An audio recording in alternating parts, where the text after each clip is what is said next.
Hey guys, it's Debbie. What's up? We are back with day 2 of the Amber Alert murder trial, or kidnap kids murder trial, whatever you want to call it. Kids were not harmed, they are safe and sound. Hey Judy, hey Marty, hey lurkers, hey replay crew. Duren allegedly was moving from Minnesota to New Hampshire to join Free State Project. The Extreme Free State Project voted on a state to move 20,000 people to take over state government and dismantle it. Okay. The Free State Project seeks to create a utopia void of public infrastructure and common laws, even threatening secession from the rest of the country. So, anarchy. Duren joins a long list of Free State Project members charged with committing serious crimes in New Hampshire. They said in a statement, are a non-violent movement that promotes peace and liberty. Anarchy.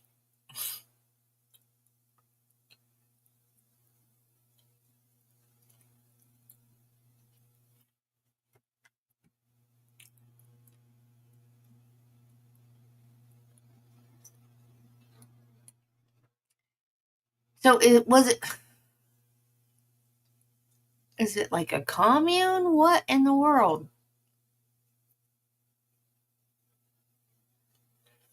The Free State Project seeks to create a utopia void of public infrastructure and common laws, even threatening secession from the rest of the country.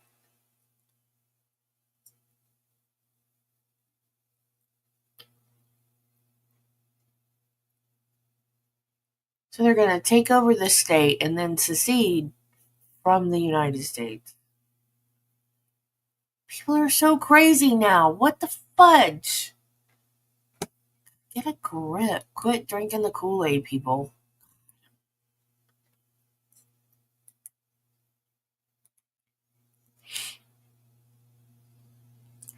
You know, Rosie O'Donnell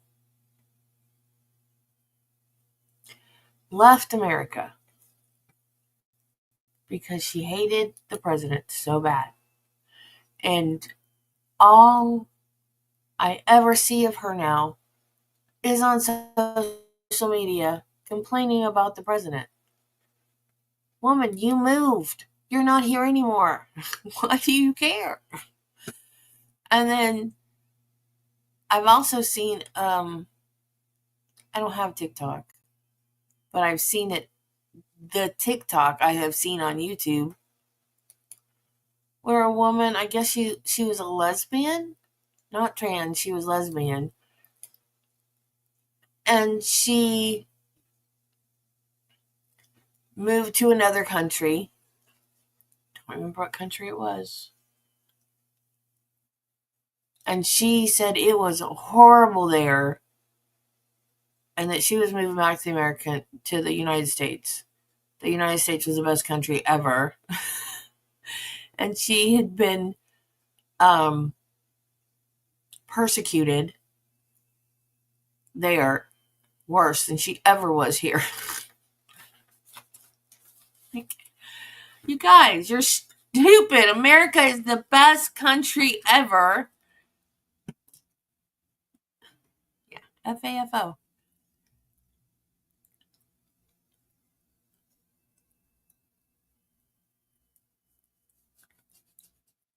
And it's like she's obsessed with him. I don't know what the deal is. But if you're going to do something because you don't like a person, you're going to get away from them, then why are you still... It's like when you break up with a boyfriend and you're like, I'm done with him. I don't want to ever have anything to do with him ever again. But then you talk about him all the time.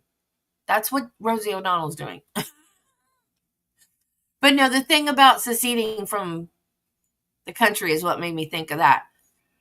Like, All these people are like, if Trump is elected president, I'm going to move. Did they move? Most of them, no, they did not. Rosie did, and she's still complaining about our president. She's not in the United States. I don't get it.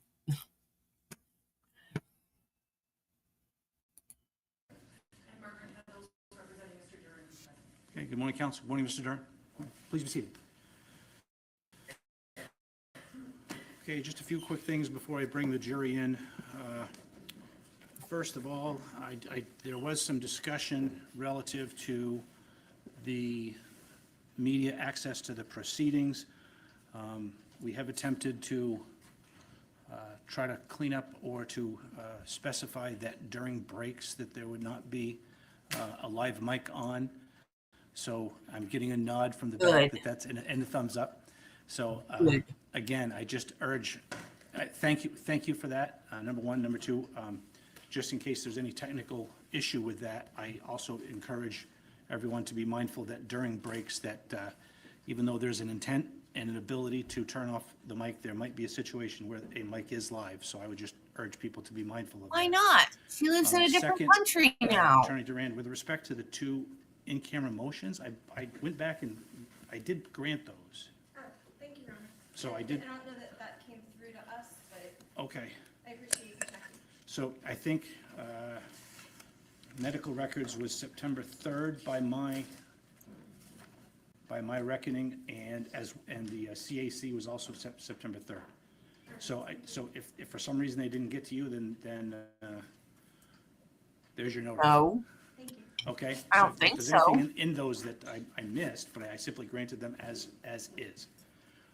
Next, with regard to the motion to reconsider, again, She may I'm have, I don't denying the know. motion to reconsider. I've got a few more comments to make Because with she'll respect probably to move that. back when he's done. I did review the transcript But again no, 'cause- relative to the statements at well, issue. I guess that depends. So adopting the reasoning as proffered by the defendant, but also a few more comments in that regard. Specifically, the state is offering the defendant's statement to the police as part of the transcript and the video, which has already been litigated. Based upon my review of the statement, it does contain hearsay. No. We've already litigated, and we had a specific hearing on this 2 weeks ago, the proposed redactions to the statement, and I've already made my rulings in that regard. As part of that overall statement, and I specifically go to page 56 of that statement, Okay, Marty, you made your point. Mr. Duren, in his comment to the police, indicated, I'm reading from line 21, and then she just said, no, comma, I'm staying here, comma, and I'm not leaving, period. That's at page 56, line 21 through 22. So the touchstone or the lodestar relative to my analysis in that regard goes back to Mr. Duren's rights under these proceedings relative to the right to present all proofs favorable and the general confrontation right relative to a statement such as that.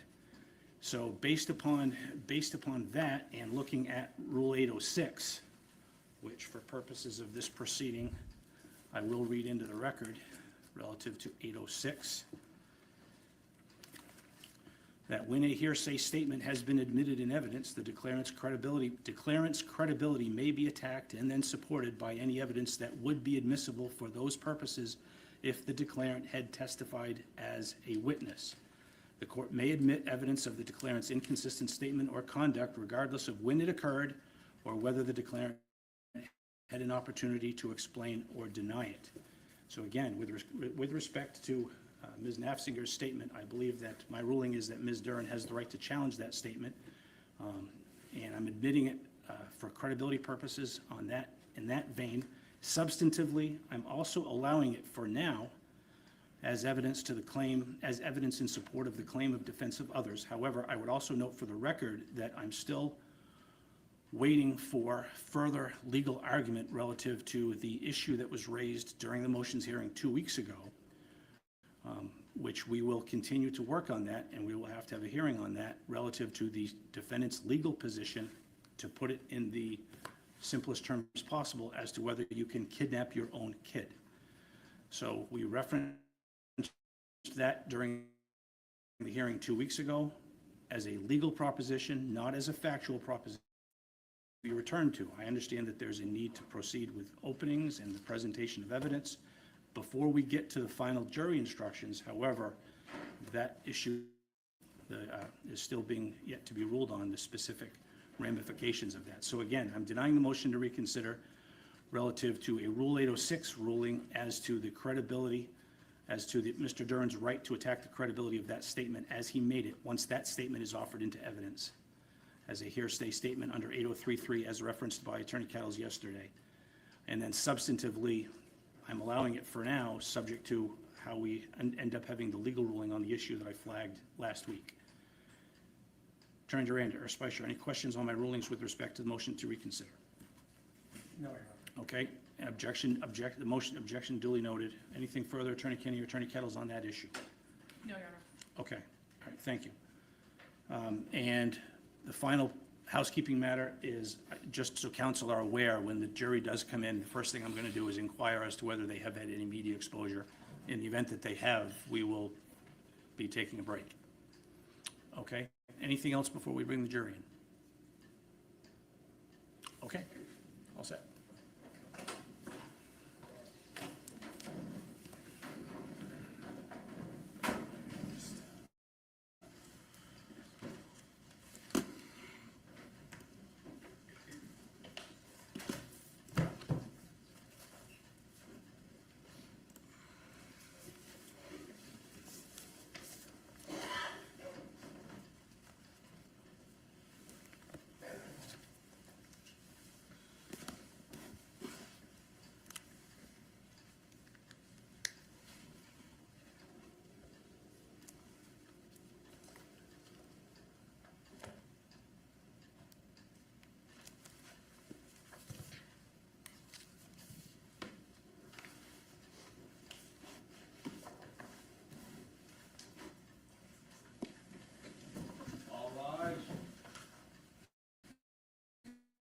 I don't know who that is, but she has gorgeous hair. And I don't know. Oh, I do. Oh, really?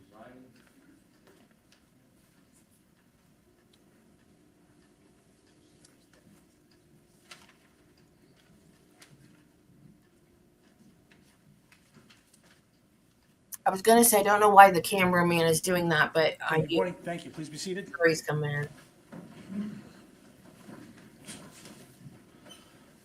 Okay, good morning, members of the jury. Thank you for your punctuality. A few quick comments before we get started for the day. I did indicate to you yesterday, as I think that you probably were aware, that there is a media presence during the course of this trial. And one thing I did not state yesterday, but I wanted to bring to your attention and to assure you of, is that one of the standing orders of the court system, it's not just my order, it's the entire New Hampshire Superior Court judicial branch, there is an order relative to the media presence during these proceedings. As you know, it is an open courtroom. But one of the standing orders that is directed to the media is that the jurors' faces are not to be shown as part of the proceedings. So I didn't say that yesterday, and I want to assure you of that, that your, whether it's still photography or whether it's any videos, that you would not be as part of that transmission. I wanted to bring that to your attention. And the second thing I wanted to follow up on is, again, because there is a media presence during this trial, if any of you have had exposure relative to anything in the media in the last 24 hours during the break since yesterday, if you could raise your hand and we'll address that if that has occurred. Okay, please thank you. Please let the record reflect that none of the jury members raised their hand. So I thank you for that, and again, that's going to be a continuing order and instruction to you to, number one, avoid all contact relative to any media representations or coverage as to what's happening here today, and as I said, to please take affirmative steps to avoid inadvertent exposure as well. So I thank you for following my instructions in that regard. Okay? Ready to proceed? Thank you, Your Honor. The state calls Tracy Flaherty.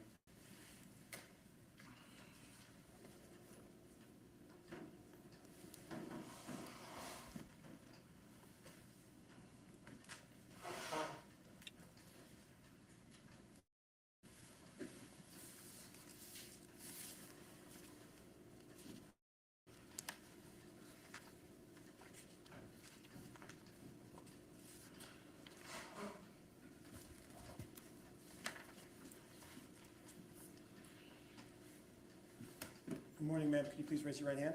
Good morning. Do you swear that the testimony you are about to give is the truth under the pain and penalty of perjury? I do. Thank you. Please have a seat.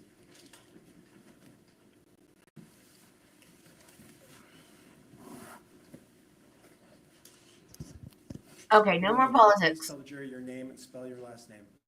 Good morning. My name is Tracy Flaherty. First name Tracy, Tracey. Last name Flaherty, Flaherty. Ms. Flaherty, where do you work? I work for the New Hampshire State Police Major Crime Unit. I'm an intelligence analyst. How long have you worked for the New Hampshire State Police? I worked for the New Hampshire State Police since 2016. Prior to that, I was an intelligence analyst with the FBI for 16 and a half years. Then I was an analyst with Liberty Mutual Special Investigations Unit, working medical fraud. And I had my own business for a few years before joining the state police, where I provided training to private investigators and law enforcement on the techniques of intelligence analysis, how it can be used in cold cases and missing persons. Thank you, Ms. Flaherty. You mentioned that you are an intelligence analyst. We'll keep it specific to the New Hampshire State Police. What do you do for the New Hampshire State Police as an intelligence analyst? So I assist in major crime investigations. Those are typically homicides. I help generate leads by researching and locating individuals. I also review evidence that's collected. That could be based on a search warrant, so communication records, maybe financial records, social media. I may assist in looking at devices, depending on the needs of the case. Thank you. Ms. Flaherty, you mentioned locating people. Do you have any experience with New Hampshire State Police or the FBI or any other of your stops on your career in working with cell phone location data? I do. Since working with state police, I've had training in actual location data that's obtained from communication records from cell phone carriers. And about how many times would you say you've had the occasion to do that? Oh, I've testified about 10 times. This is, I think, my 10th trial, and I have probably worked on 75 to 100 different cases that involved communication records, and many of those involve location data. Could you describe any training you may have with regard to cell phone location data and communications data? Absolutely. So since joining the state police, I attended a training seminar from the FBI Cellular Analysis Survey Team, which is called the FBI CAS team. They're an elite team within the FBI that focuses solely on cellular analysis and location data. I've also attended some other courses from them. In addition, I have attended several online classes from their NDCAC, which is the National Domestic Communication Analysis Center. So they have to keep up with the technology. I've also attended training in person and live webinars from a vendor called Cellhawk. They have the software that I use to assist in the mapping. Okay. Ms. Flaherty, you mentioned mapping and using software. Could you explain what you mean by that? Absolutely. So when it comes to talking about a cell phone and location data, your phone is continuously, in order to use it, it's interacting with cell towers. It needs to connect to an antenna, typically mounted on a tower. You're probably used to seeing them on the highway, those big, large structures. But they can also be an antenna that's mounted on a building or a sign. But anyway, your phone does need to connect to an antenna. And so what we end up doing is every tower has a unique phone number, or ID number, I should say. And within the phone records that we receive, that tells us what tower maybe an event is connected to. So for instance, a call. When you make a call or receive a call and your phone connects to a tower, that tower has a unique number. And in the data, we also have not only that unique number of the tower, but what side of the tower, which helps us give a general direction of where that device is when it's connected to the tower. So either for call detail records, which we received in this case, which is incoming, outgoing calls that are made, or specialized location records, which is engineering data, we actually get those unique ID numbers. And the carrier also provides a list of all the towers and those numbers, the sectors, which is that side of the tower that I mentioned, where the antennas are placed, and then how those sectors are orientated. And so by matching that up, and the software helps because it's a volume of data, by matching that up between the two, I can then map that latitude and longitude of the tower that's being used, and then know what side of the tower. And as we'll see in the maps, you can get an idea of general direction of the device and then movement of that device. Ms. Flaherty, thank you. That's quite a lot of information. I want to back up a little bit. You mentioned that you, in your work, doing this kind of work, generally use communications data. Are there different types of data that you receive related to cell phones? Yes, And who provides those? that would be the mobile carrier. So in this case, it's Verizon. So someone like Verizon, AT&T, some company like Correct. that? And that is data that those companies, is that data that they keep for their own purposes? Yes, so for billing purposes, they have call records for their subscribers. And for their own business purposes, they have specialized location records that is engineering data that they use to be able to make decisions on coverage, maybe where to put an antenna, how to orientate their antennas, or working on upgrading service in a certain area. So Ms. Flaherty, you mentioned something called call detail records. What are those? So call detailed records are similar to your phone bill. It shows calls incoming and outgoing. I'm able to see the date and time of the call, the numbers that are involved in the call. And if we are obtaining call detail records with cell site information, so tower information, then I see that unique number for the tower that's used during that event, along with what side of the tower, so the sector number. So we'll have a visual in a bit that I think will explain the issue of the size of the tower. So you talked about call detail records. Are you familiar with something called RTT data? I am. What is RTT data? That is the name for Verizon's specialized location records, or their engineering data. Basically, what that is it provides events when your phone is continuously interacting with the towers when it's on. The carrier's taking measurements of the speed of the signal from the tower to the device and back. And so when that measurement's taken, it gives an estimated distance of where that device is from the tower. So we're able to use that and kind of get a better idea of maybe where a device might be. Ms. Flaherty, in your experience, do cell phone records or communication data also include something called subscriber information? Yes. And what is that generally? That is the individual typically that is paying the bill and is subscribed to the phone, and oftentimes the user of the phone. Ms. Flaherty, on March 1st of 2024, did you become involved in an investigation involving someone named Dustin Duren?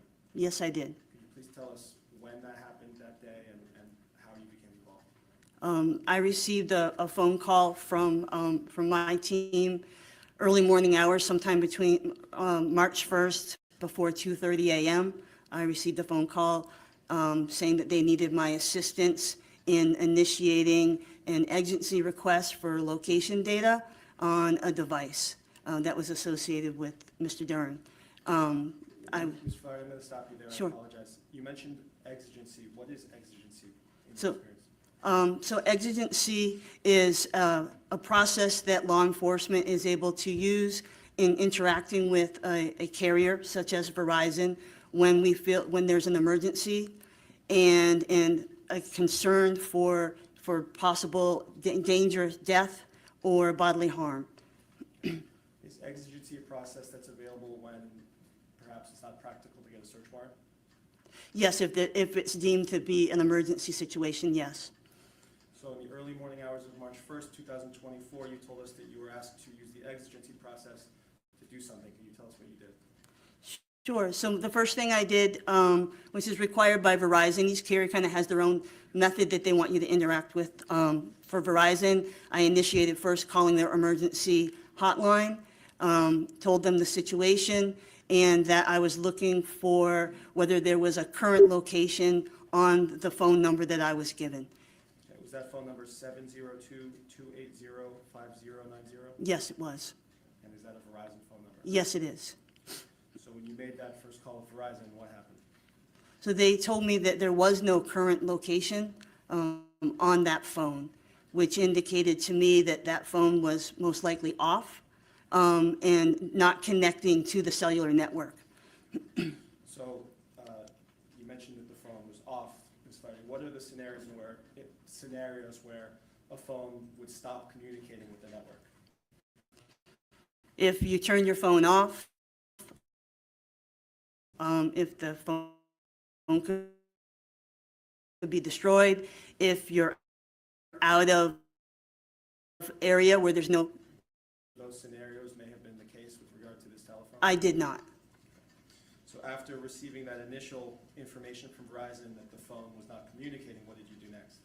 So then I initiated their emergency disclosure form, which was a request to provide historical information on that device. So such as asking for the subscriber to just verify the ownership of that device, and then asking for historical call detail records, so those calls, incoming and outgoing activity. Also requested the last known location of that device before it stopped communicating with their network. The request also was for that specialized location data and text detail. When you mentioned that specialized location data, do you mean that? The RTT, correct. RTT data. So, again, what time in the morning is this that you submitted this form requesting all this other information? So I spoke to Verizon around 2:30 a.m. and around 2:45, so 2:45 a.m. was when I submitted the form and received the results back about an hour later, I believe. What were those results that you received? So I actually received the historical information, the call detail records, everything that I had requested. They sent back via an email, and it covered the time period of February 29th, 2024 at midnight through March 1st at like 2:30 in the morning. So roughly about the time. About the time that I contacted them, yes. Ms. Flaherty, you mentioned a number of records, including call detail records, subscriber information, and RTT data that were obtained early in the morning. Yes, Did the New Hampshire State Police later obtain those records again via a search warrant process? they did, yes. And was the data the same that was obtained? Yes, it covered that time period in a larger time period. So those records that you obtained through the search warrant that covered the same time period, did you review those records? I did. And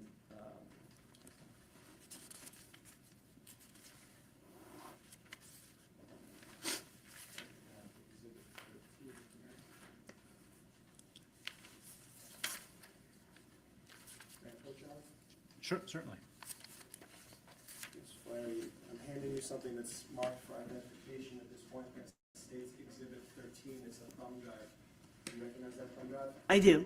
Have you reviewed the contents of that thumb drive? I have. And what does that thumb drive contain?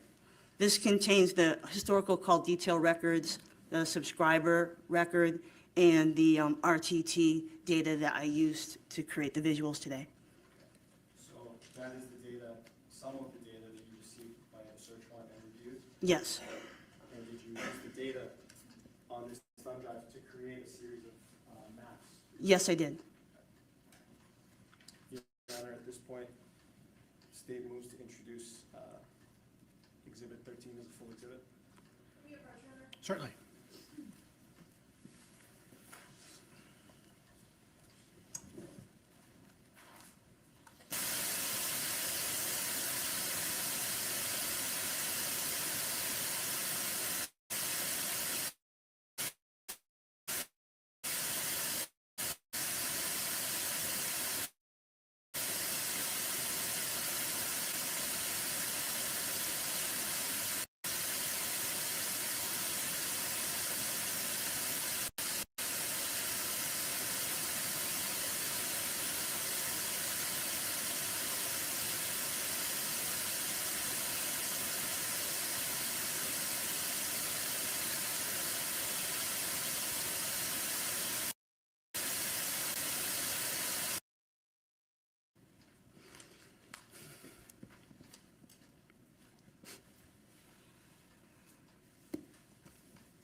approach her? Please.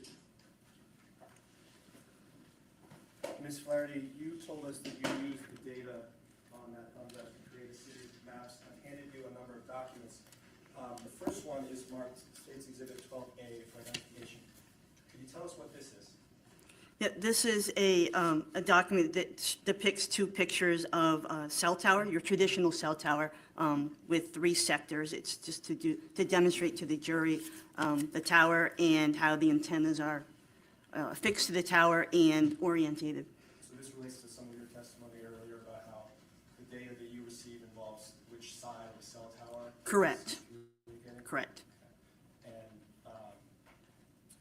if you can look at everything else, put that aside and look at the rest of those, what are those that you're looking at?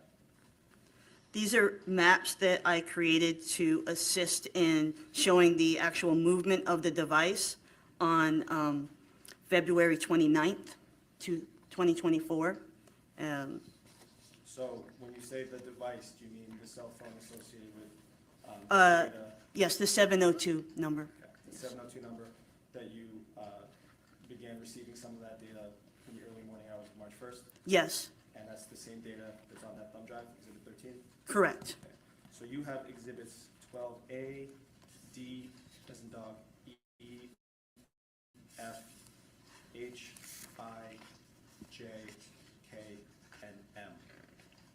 Should be. They do not have the exhibit labels on them. the back of it.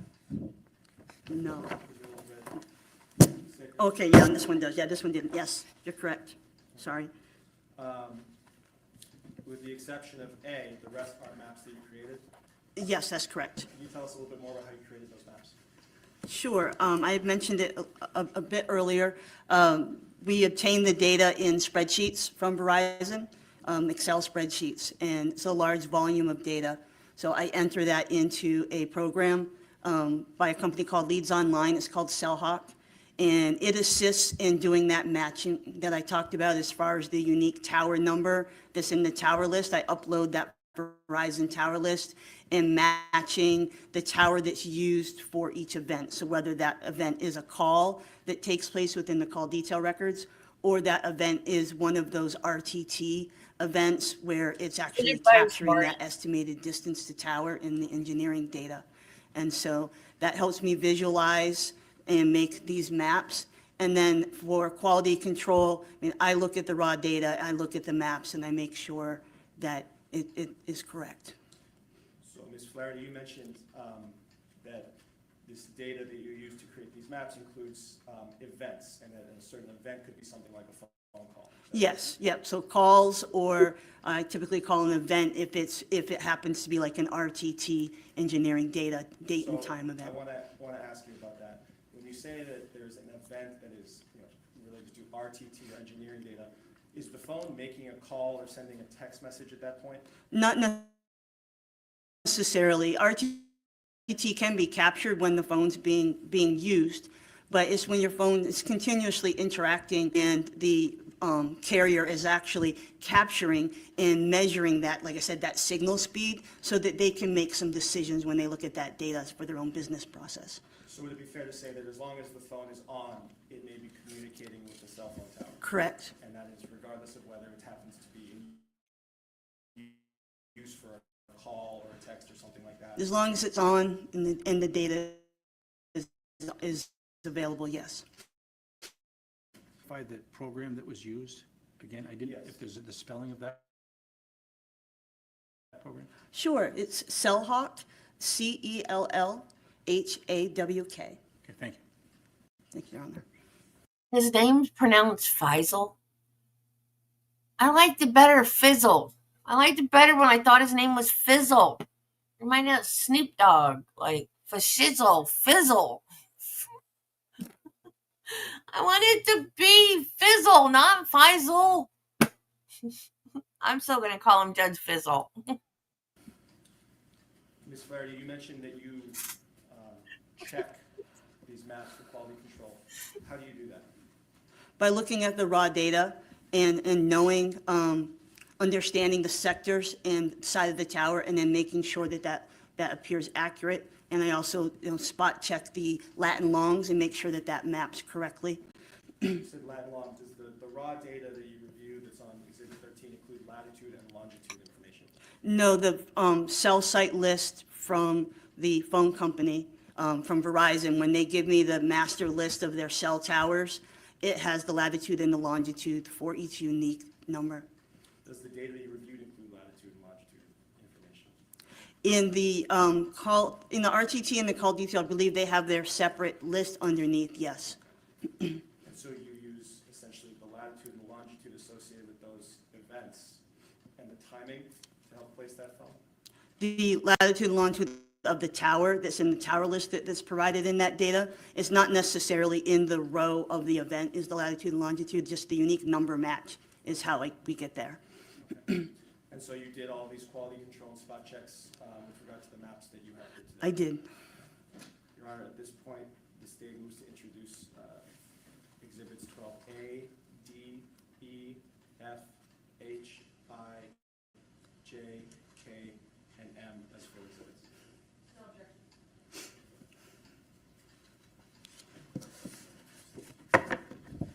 The identification may be stricken with respect to those specific exhibits, and they shall be considered as full exhibits.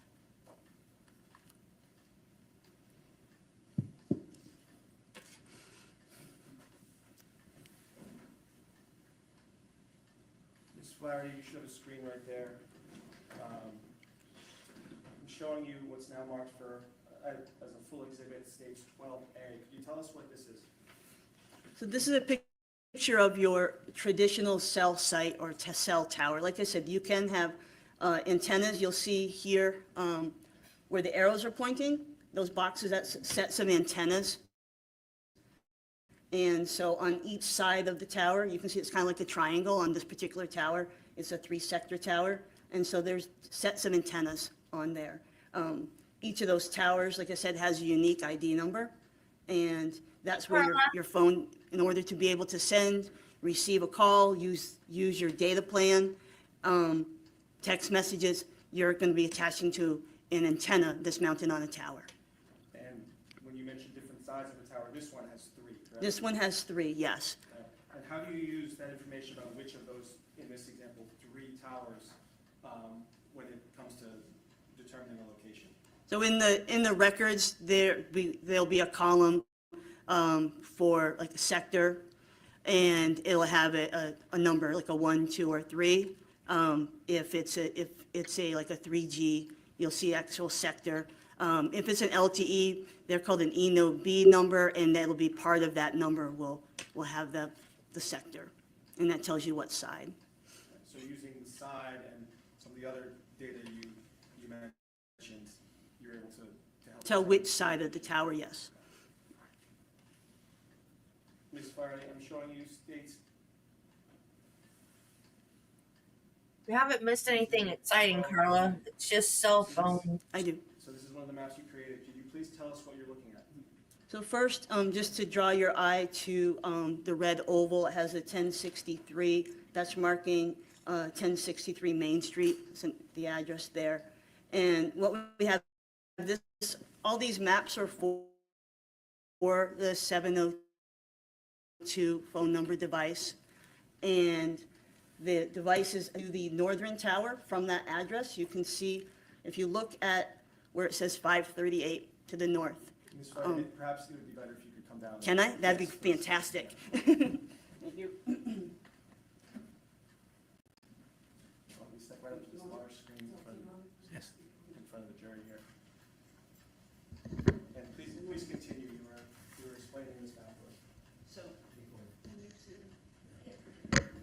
oh, thank you.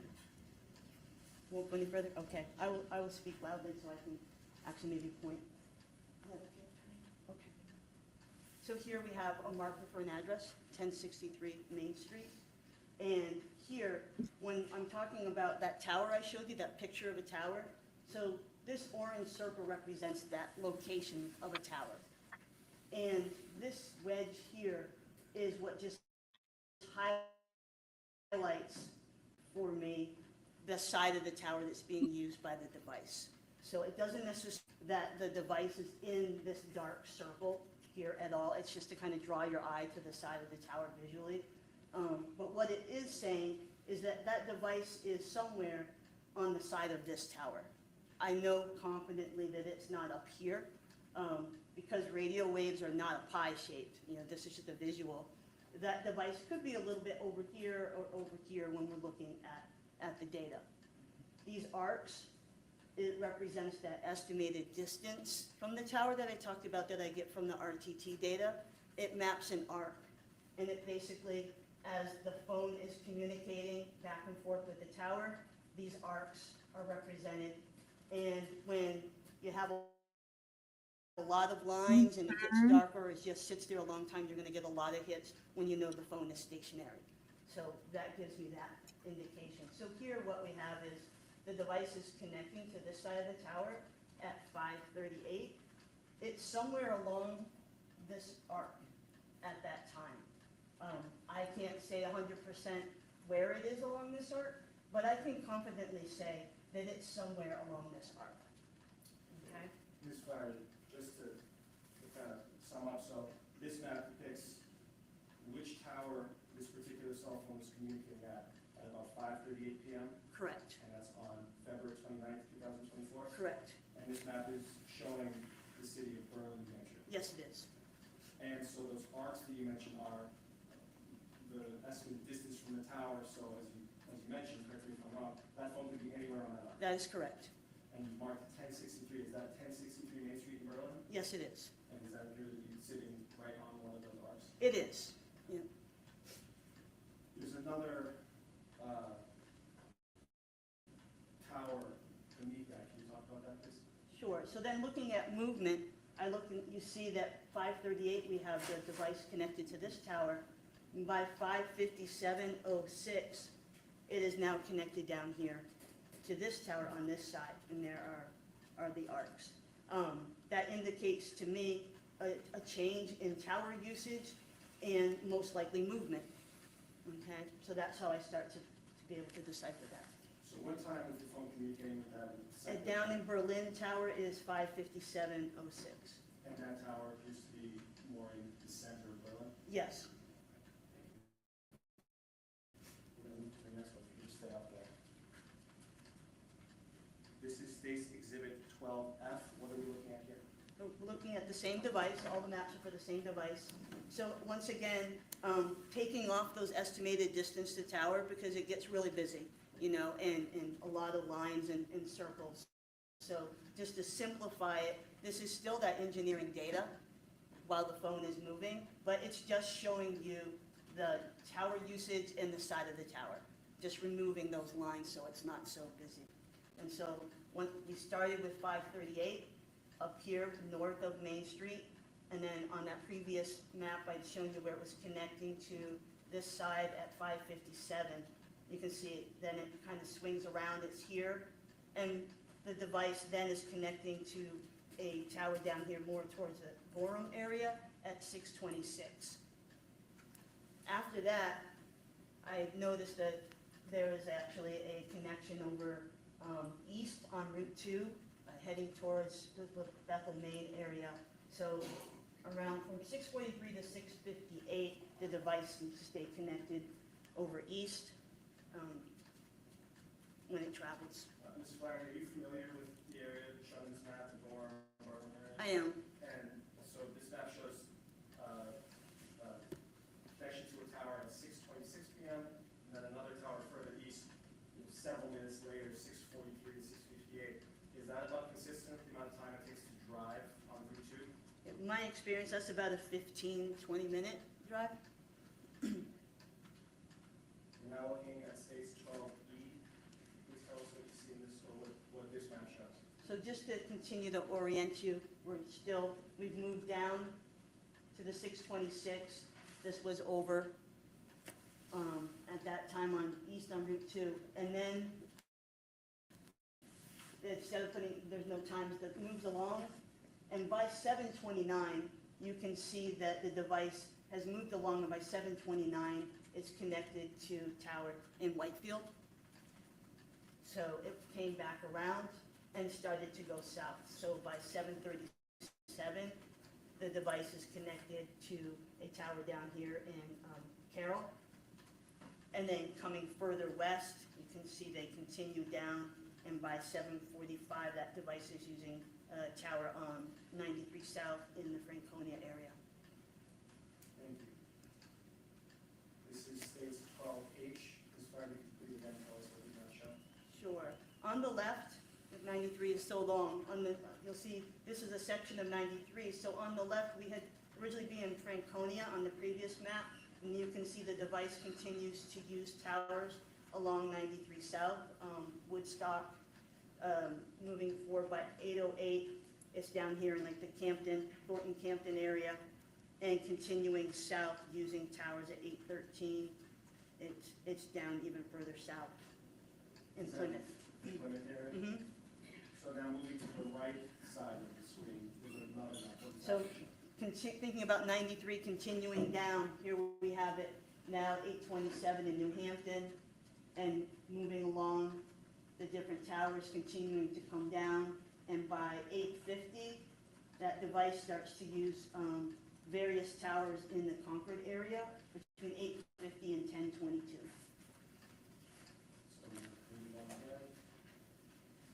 So, Sorry, Ms. Flaherty, this is 12I for the record. What does this map show? okay, so now we're back to kind of looking at those estimated distance to tower. Here it was taking a look at the data to see is there any areas once the device got into Concord that maybe it had stopped for a period of time. Thinking at this whole time, the goal is looking for, you know, the device, the children and Mr. Duren. So at this time, this map shows the device kind of hitting for a period of time, about 852 to 903, and this is a 903 down here, about 852 to 902, you can see this arc hitting. It's in this general area for those few minutes is what I would be able to discern from this. And that's on North Main Street in Concord. Ms. Flaherty, there's a red logo with a white S on it. What is that? That's a speedway, so is a reference of there's a possibility of a place that's kind of where the lines cross. There was this speedway there. And Speedway is a gas station? Yes, it is. And so what, just before we move on, what time frame does this map cover? So this covers from the north, we're around 9 to 9 o'clock, and you can see down, it comes, this is 9:01, but the estimated distance is way down here. So it's 9 o'clock to about 9:03. Here it's 8:56. So the total time would be about 8:52 to 9:03. Thank you. Looking now at State's Exhibit 12J, can you please tell us, first of all, where this is and what it shows? So this is still in Concord. It's now on South Main Street. This was another location where I had indicated that it appeared that the device may have stayed for a period of time. Just north was that 903 that you saw in the previous map. By 906, it was here until 928. So this is what we would call an omni tower. That's why you have a circle.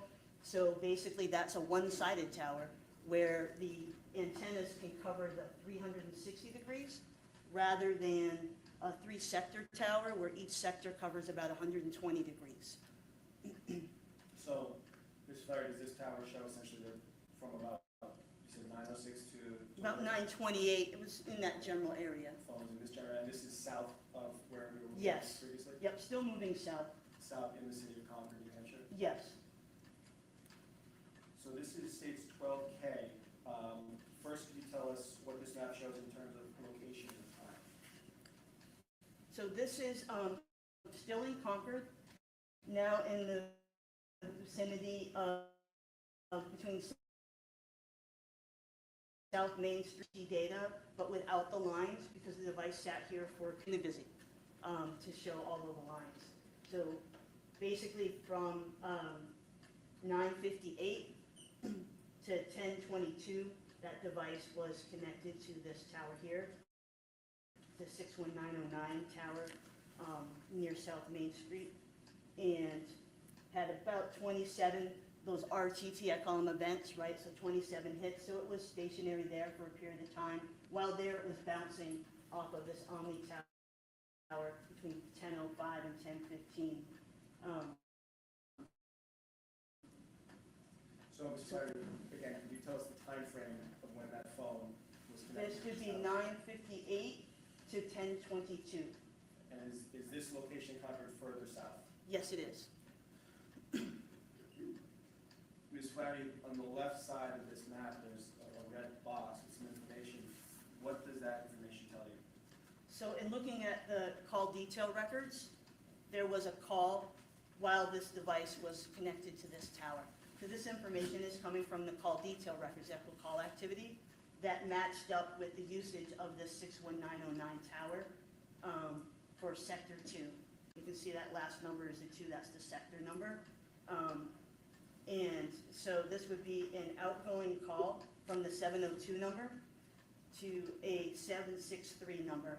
That was at 10:08 p.m. while the device was in this area, and that call lasted 13 minutes and 36 seconds. So that call was listed 10.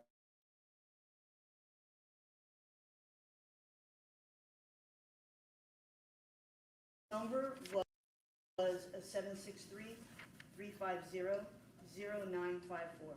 And the number that made the call, what number Was was that? this 702-280-5900. And that 702 number that made the call, is that the number associated with the phone? Yes, it is. It's the number that is connected to this tower. How long did that call last? 13 minutes and 36 seconds. And this is the last one. Ms. Flaherty, can you tell us what we're looking at here? So this here is RTT data. This is from the raw data, just to show you, this is the last actual event on that device before it went off. And it matches the time that we have received from the phone company as to the time that the last location for the device, which is the morning of, or the evening of February 29th, 2024 at 10:22:30 p.m. So 10:22 p.m. on February 29th, this phone, that 702 number, stopped communicating with cell phone? It did. Ms. Flaherty, you can please return the stand.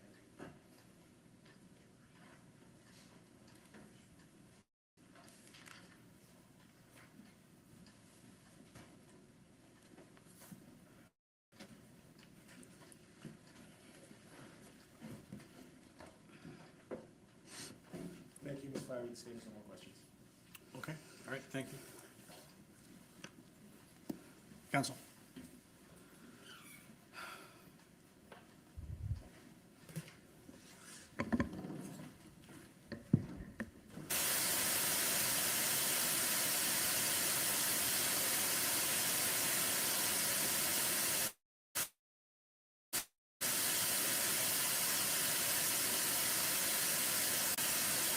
Oh, why are you driving on her?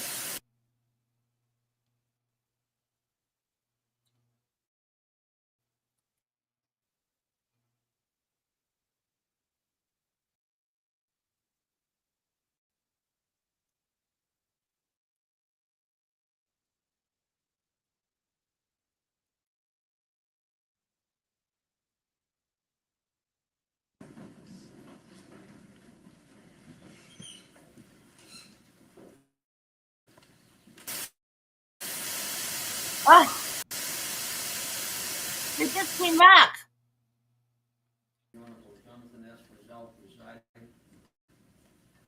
Oh wow, Marty. Be safe. That's a long drive.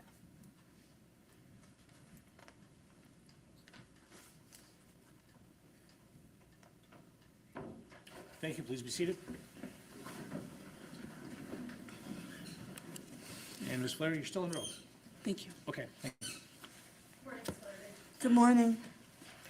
So as part of your investigation, you received records first from Verizon through the exigency process, correct? That is correct. And then later on, you received records from the search warrant? That is correct.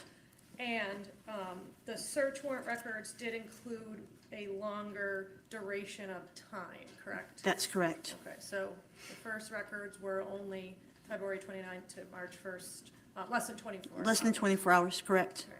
And the second set were about a month or? That is correct, yes. Okay. And when you received the records from the search warrant, you reviewed all those, correct? I reviewed the records I needed to for location data. Okay, and can I approach Your Honor with Defendant's Exhibit B for ID only? Certainly. Showing you what's been marked at Defense B for ID. Right. Does that look like the records that you received from Verizon? That is, yes, that, let me scroll down, I just want to, Yes. thank you. Yes, Okay, yep. it's quite I a want- bunch. It is a lot of records, yes. To include the device that we're talking about, the 702 number 5900 ending phone call records, correct? Yes, yes, the historical call detail records, correct. And text messages, correct? There was content and text detail, which is just the numbers that are texting back and forth, correct. Your Honor, may we approach?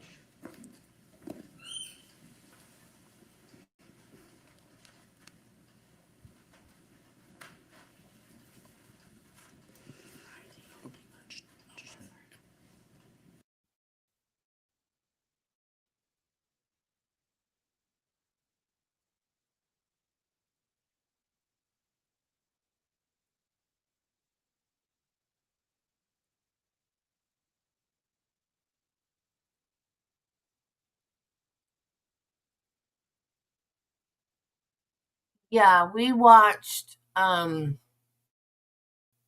and Crime yesterday. I prefer court TV. Although the reason that I prefer court TV is that they're not doing it today. Usually they have a ticker at the bottom that says who the witness is. But they had a glitch yesterday. And so I switched to Law and Crime. Any of the SMS content records? Just no, I did note that there was SMS content provided. It's not always provided. I noted that verbally to my team that it was available. My focus was on 82 is location. halfway. Okay, and when you noted it was provided, did you open it up and look at it, or did you just Don't see the text text? and drive. I opened it up to make sure that there was actually content visible, that it was there, yes.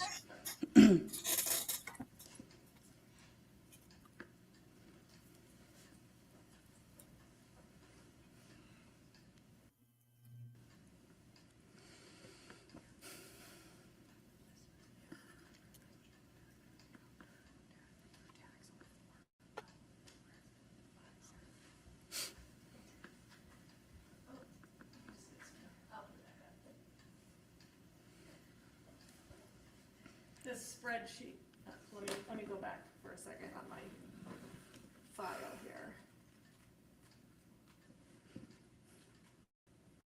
This preserved redacted SMS content spreadsheet is the document that you opened and looked at to confirm there was SMS Content available, yes. If you go to the right, that's where you should see content. Correct. Okay. Thank you. Mhm. Your Honor, may we approach?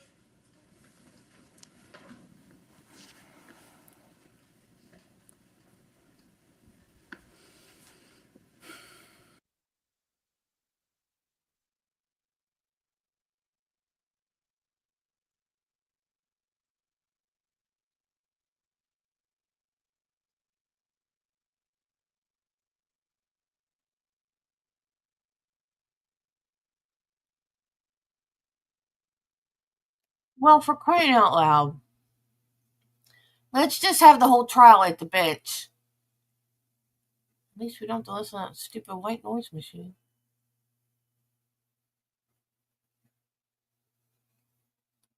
Confirm the documents that you received from Verizon through the search warrant request included, amongst other things, SMS content. That is correct. And SMS is text messages, Yes, it's short message service, yes, text messages. Okay, and you did open up the file to confirm, To make sure it was populated, and then I let my team know, yes. okay, populated meaning, Meaning that there was actual content. Sometimes they say no results, but I wanted to make sure that there was actually something there. okay, thank you. I would like to show you what's on the state's exhibit. I have your number.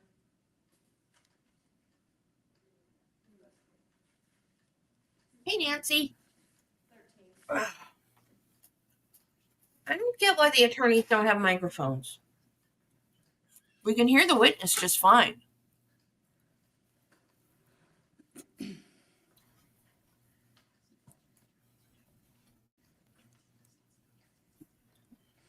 Your Honor, I'd like to publish states 13 and have Ms. Flaherty step down to the screen, the large screen. If I could just see what we're publishing. Certainly.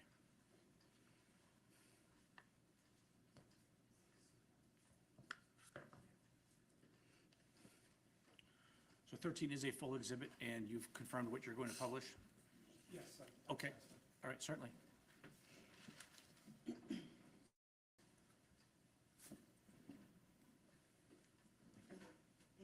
Thank you.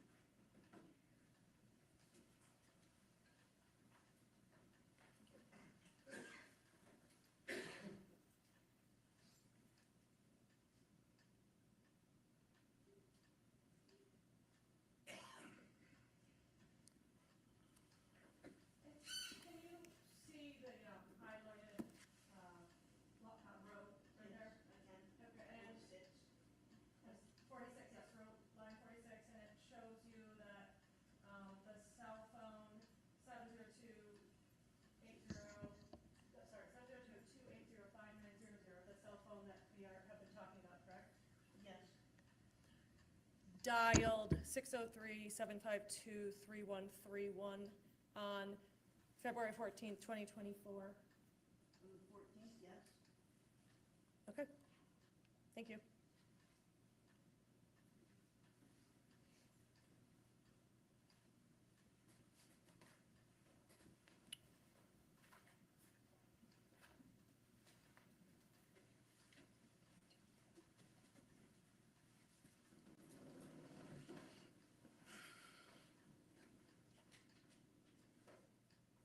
Okay, I have no more questions, thank you. You're right. Okay, can Ms. Flaherty be excused? Yes. Thank you. Okay, thank you very much. Thank you.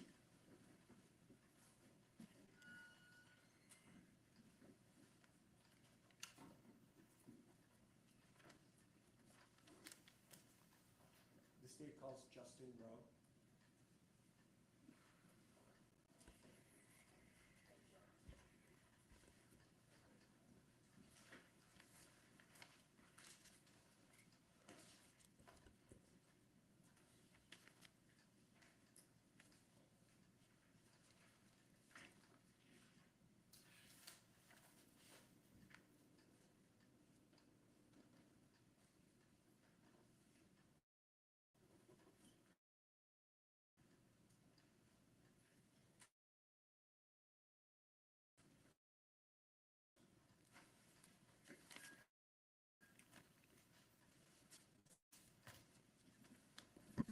So could you raise your right hand? You swear that the testimony you're about to give will be the truth and the beginning of the truth. Thank you, Dustin.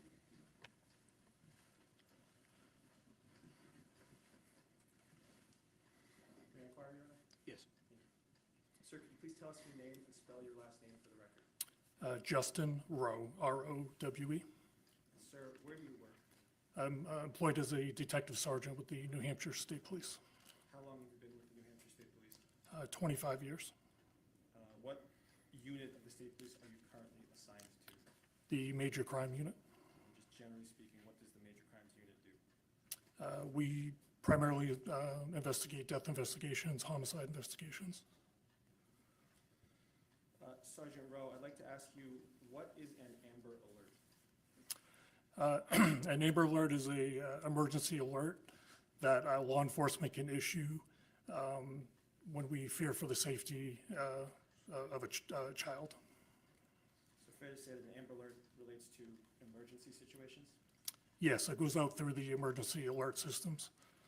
So when an Amber Alert is activated, we'll talk more about that, what happens, generally speaking?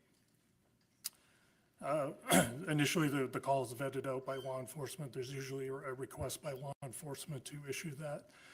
Once that criteria is met, there's paperwork that's prepared, and then it goes out through the New Hampshire State Police Communications, through the WIA, the Wireless Emergency Alert System. There's also a press release that goes out.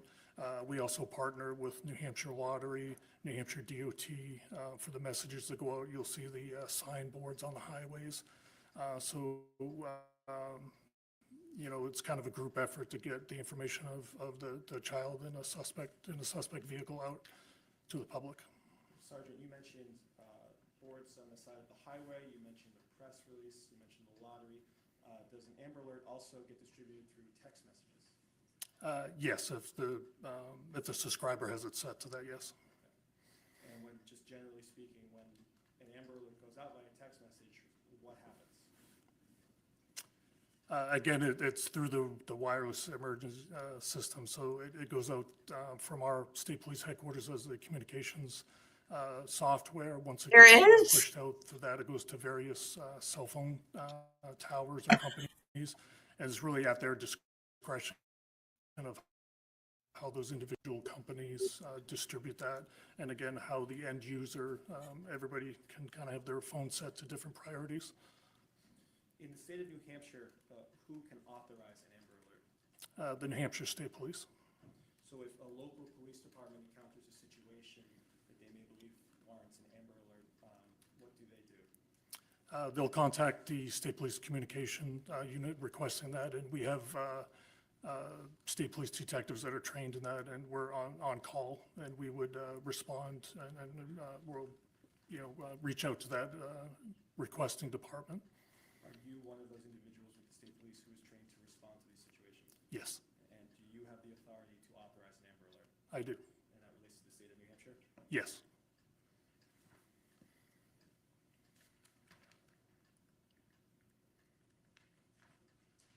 Sergeant, in the early morning hours of March 1st, 2024, did you receive some information related to an Amber Alert request? I did. Can you tell us what that was?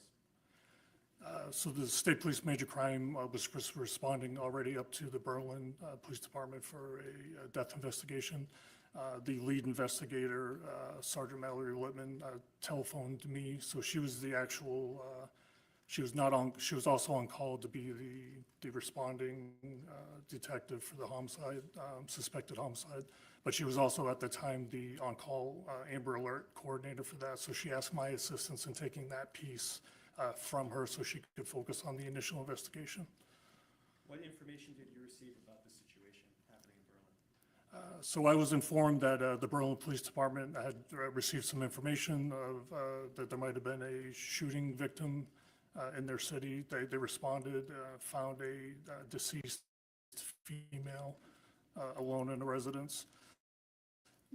I was informed that the 2 children and a boyfriend were not accounted for, and the boyfriend's vehicle was unaccounted for. Were you told the name of the boyfriend? Yes, What was the name? Dustin Duren. Did you receive any information about the vehicle associated with Dustin Duren? I did. What information was that? I received the plate number and the make and model of the vehicle. What were those? It was I believe a 2017 Subaru Impreza, color white. It had New Hampshire veteran plates. Oh my. V as in Victor 69023.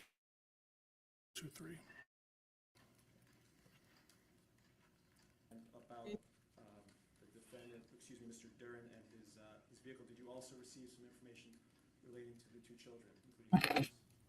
Yes, I did. Were those Ellen and Valen? Correct. After receiving all that information, did you authorize an Amber Alert? I did. And about what time did you authorize that Amber Alert? It was broadcasted, I believe, at 3:46 a.m. Was that 3:46 a.m. on March 1st, 2024? Yes. Did that Amber Alert go out via text message as well as those other means that you've mentioned? I believe so, yes. And what did that Amber Alert contain? What information? So it had the Mr. Duren's information, his vehicle information. It had the information of the two children, their ages. We had photographs of Mr. Duren, the two children that were attached with that as well. Thank you. I have no more questions. Thank you. Okay. Can Detective Sergeant Rowe be excused? Yes. Okay. Thank you. Yep, thank you, sir.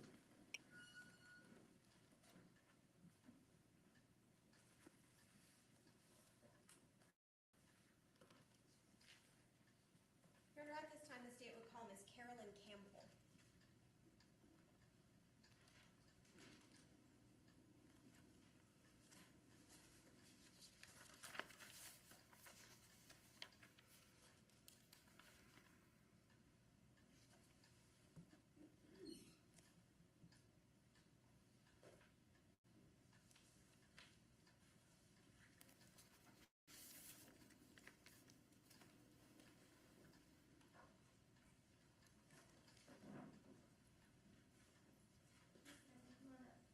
You can walk right over to this witness stand here. Please be careful of all the wires.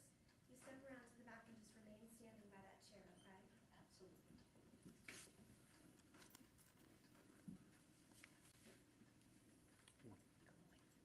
Ms. Campbell, could you raise your right hand for me? Do you swear today that the testimony that you're about to give is the truth under pains and penalties of perjury? Yes. Thank you. You may be seated.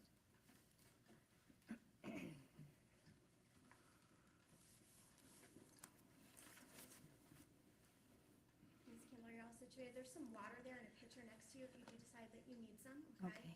If you can just make sure, I'm gonna do the same, that microphone is a little bit closer to you so that it can be picked up. Thank you so much. You're welcome. Now, Ms. Campbell, could you please state your name for the record? I know I've said it, but we need to have you go ahead and say it. And if you could spell your last name? Carolyn Campbell, Campbell. Thank you. Ms. Campbell, are you currently employed? Yes, I am. In what capacity are you employed? I work at a fire department as an administrative assistant. Okay. Now, I want to draw your attention to a specific date and time. So I want to ask you, on March the 1st of 2024, so last year, March, on that date, did you become aware of an Amber Alert? Yes, I got woken up to it in the morning. How'd you get woken up? My phone just started making noises I have never heard, and I saw it. I did go back to sleep for a little bit. Correct. Did you have plans for March the 1st of 2024? Yes, I did. I was going to meet my daughter down in Keene to take a trip up to Vermont to a previous job of hers to drop stuff off. Okay. Now, you, at the time, were you living near Keene? About 50 minutes away. Okay. So at some point that morning, you left your home and you traveled to see your daughter? Yes, And was she living in Keene? yes, Okay. And it's going to sound like a really silly question, but you drove yourself from your home to your daughter's home? correct. Okay. Once you got to your daughter's house, can you tell us what happened? Well, actually, all the ways there first, I was looking for a vehicle that they had announced on the Amber Alert. So all the ways there, I was looking. And when I got to her house, that was the first thing she said to me, "Did you get an Amber Alert?" And I said, "I did." What vehicle did you spend that 50-minute drive from your home to her home looking for? It was a white vehicle with a license plate of V as in Victor 69023 Okay, that's a license plate you remember to this day. to this day. How is it that you remember that number? I was a dispatcher for the sheriff's department out in Las Vegas. Okay, so the number stuck with you. Yeah, because I looked for, I couldn't tell a Subaru from a GMC, but I can tell you a license plate. And all the ways there, I looked for that license plate. Anything specific about that license plate besides the number that stood out to you? The V for Victor, which is a veteran's plate, so I remembered it was a veteran's plate. What While was you were what? Driving from your home to your daughter's home in Keene. That ding with my did you computer. at all?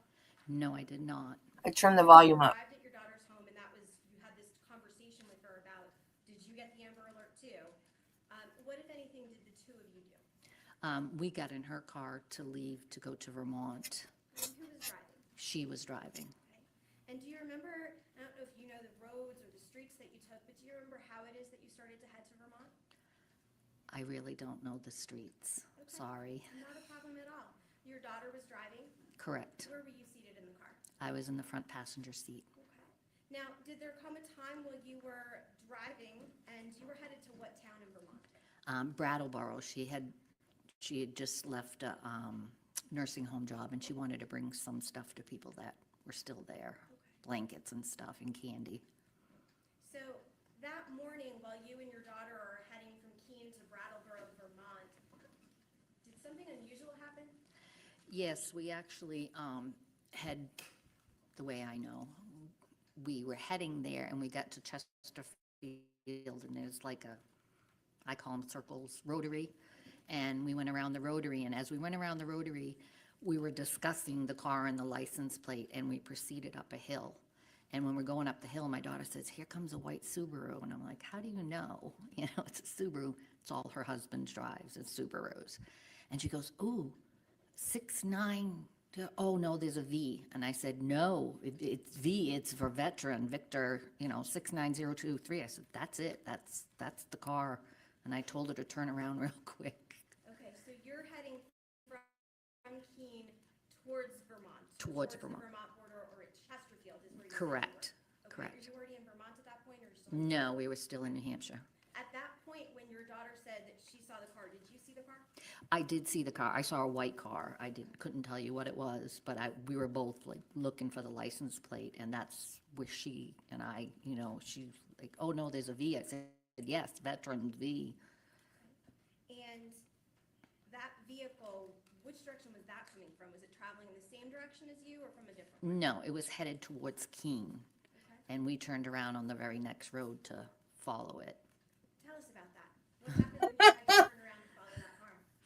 Well, she turned around, and we were at the end of a road waiting to turn out there, and there were Marty, one time I was listening to Mr. Ballin in the car, and I don't remember what the story he was telling was about, but he put sirens in it. And every time the siren came on, I thought I was being pulled over. I'd look around, freaking out. I was like, okay, we're not going to listen to Mr. Ballin anymore while we're driving. cars coming down, and there were two vehicles in back of the white car, and a big old truck was coming, and she's like, "There's a truck coming." I said, "I don't care, step on it, go." It's fast, go. And we did. We followed. We were 2 car lengths behind. Actually, we were the third, I'm sorry. But when we got to the circle and headed out, there were 2 lanes, so she got in the left lane so she could get in back of him, and she pulled back over into the right-hand lane. And I had called 911 just as we had turned and were heading down the hill. Okay, so at the time that you were getting ready to pull out in front of that truck, you were already calling 911. Correct. On the phone with them. Correct, I was. And you and your daughter driving, so when I say you, I don't imply that you're driving, but Right. your vehicle was following this white car from a couple of lengths behind. Correct. Okay, at that point, when you were 3 cars, or the third car back, could you read the license plate to confirm it? No, I couldn't. The dispatcher was asking me, "Can you see the license plate?" And I said, "No, not right now. We're getting as close as we can." And then finally we gotten back, and I was able to tell the license plate number. And a matter of fact, I even told them, they asked me if I was sure or something to that Well, quit effect. And I chatting. said, "Well, I can tell you it's registered for the month of March. It has the number 3 sticker on it." And that's when they confirmed it. Now, while you were behind that vehicle, once you got right behind him at or the vehicle at the traffic circle, Yeah. could you tell anything about who was inside of that car? I could see a gentleman driving, and he had a baseball cap on. I didn't see anything else other than that, and he was looking in the mirror, so I kind of put my phone down on my lap and put it on speaker because I didn't want him to know I was on the phone. Okay, you could tell that the person was looking in their rear view mirror. Yeah, they were looking rear view and side mirror. Now, can you describe for us, like you're on the phone with 911, what are you telling 911 as you're behind this vehicle? Just, they kept asking me where we were at, and I was giving them the best directions I could because I don't know the town of Keene, so my daughter was yelling things at me, "We're here, we're here." And then I knew we get up to the lights where the state police barracks were, so I told them we were at the state police barracks. Hey, And then Nichelle. we get to the next light, and I told them we were proceeding towards the next circle, oval, whatever you, rotary. Okay, a rotary, a traffic circle. Yeah, Those devices that don't necessarily work to control traffic. correct. Okay. Now, as you were driving, you just indicated the white Subaru drove right past the state police barracks? Yes, it drove to the entrance of the state police barracks. Okay. Did there come a time that while you were following that vehicle, and you said, first of all, you dropped your phone down into your lap? Yes, because I told the dispatcher, I said, I think he sees me on the phone, I'm afraid he,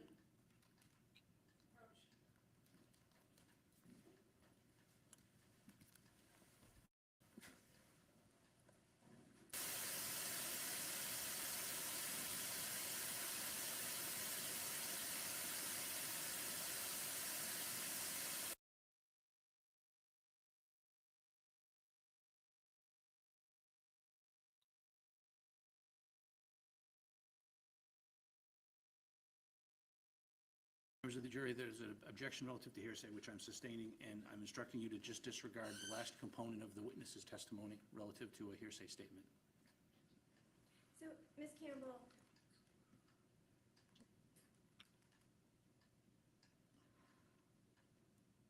as you're testifying here today, right, we understand that you know what you told people, okay? But there is essentially a request that you not say what you told the dispatcher, just what you observed, okay? so I observed, got you, okay? Gotcha. So, So what you observed and what you were doing at the time that you were observing things, okay? okay, Even though we understand that you were, is it fair to say that while all of these things were occurring, whatever you saw, whatever was happening, you were relaying that information to the 911 operator? correct, Okay. And you were doing that so that they would know where you were, what was happening, and your concerns about what you were doing, which was following a vehicle that was subject to an Amber Alert. correct. Now, Ms. Campbell, was there a time while you were following that vehicle that it came to a stop? Inside the convenient MD, it came to a stop, Okay, can you describe for us how that happened? like how we got there. Yeah, how'd you get there? We went down, I don't know the It's okay if you don't direction. know street names, Yeah, but you were we went around the first rotary and I explained that which direction we were headed towards McDonald's. And then there was another rotary and another rotary. And when we got to the last one, we went around it and the blinker was on to turn into The McDonald's blinker was on the Subaru that you were on the following? Subaru. Okay. So, we were ready to turn into McDonald's, and at that point, my daughter said, here comes a police officer, and they were coming in the same, Did you see a police officer come? yes, there were police officers Again, coming you from can't every testify- direction. Right, you've got to be careful about what you saw versus what other people saw or said. Okay, Okay, so did you see a police officer coming from the other direction? yes, I did, Okay. And then, so the directional, the blinker directional was on the Subaru, like they were gonna turn to McDonald's? McDonald's, Okay, but, And then a police officer came in towards you. correct. So what happened with respect to the white Subaru? Did they turn into McDonald's? No, they kept going, and they turned into the convenient MD, Okay. and when they turned in, it heads down towards an Applebee's, and the car stopped right there. Right there being where? At the At- convenient MD or at the Applebee's? It's at the end of the convenient empty parking lot going into Applebee's, and they stayed there. So we stopped, and I saw the gentleman looking in the mirror, and I told my daughter, I said, if this person gets out, It's okay, what were you, so you had some concerns because you saw the person looking in the mirror? correct, Okay. and I the want you to- Amber Alert said, oh gosh, Approach, please. sorry.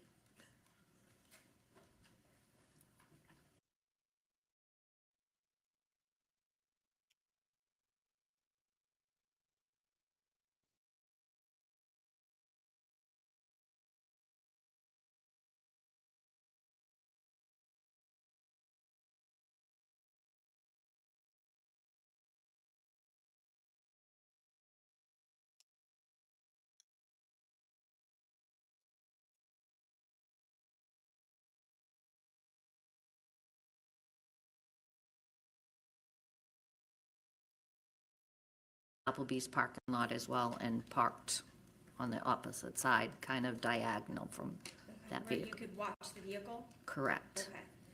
And your purpose for doing that, is it fair to say, is to make sure that if it left again, you were gonna follow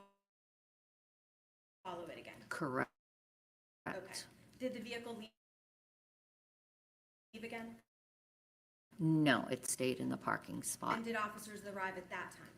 A lot of officers arrived at that time, and we were basically Officers were on scene at the Applebee's? correct. Okay. Court's indulgence? Certainly.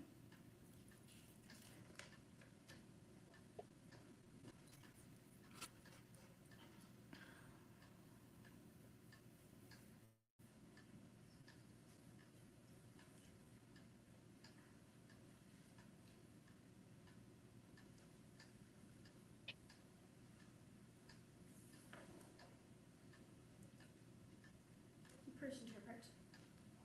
Ms. Campbell, I'm going to show you what is marked as for identification. As State's Exhibit 19A, I almost asked to borrow your glasses. As State's Exhibit 19A for this case. Can you take a look at that for me? Yes, Do you recognize that? absolutely. Okay, I know you haven't shown this photo before, is that fair to say? No, never. Okay, but what is depicted in this photograph? The license plate that was on the Amber Alert and the white Subaru. Is that the vehicle that you and your daughter followed that day? Don't be that Yes. way. And there's the number 3. God will send you somebody when Oh, it's you're time. pointing something out to me. So you're indicating the license plate number matches the number you've told us. Right, and number 3 is the month that it was registered in. Okay, so you can see the registration sticker on there as well that Yes. matches your recollection. Correct. Thank you. Okay, thank you.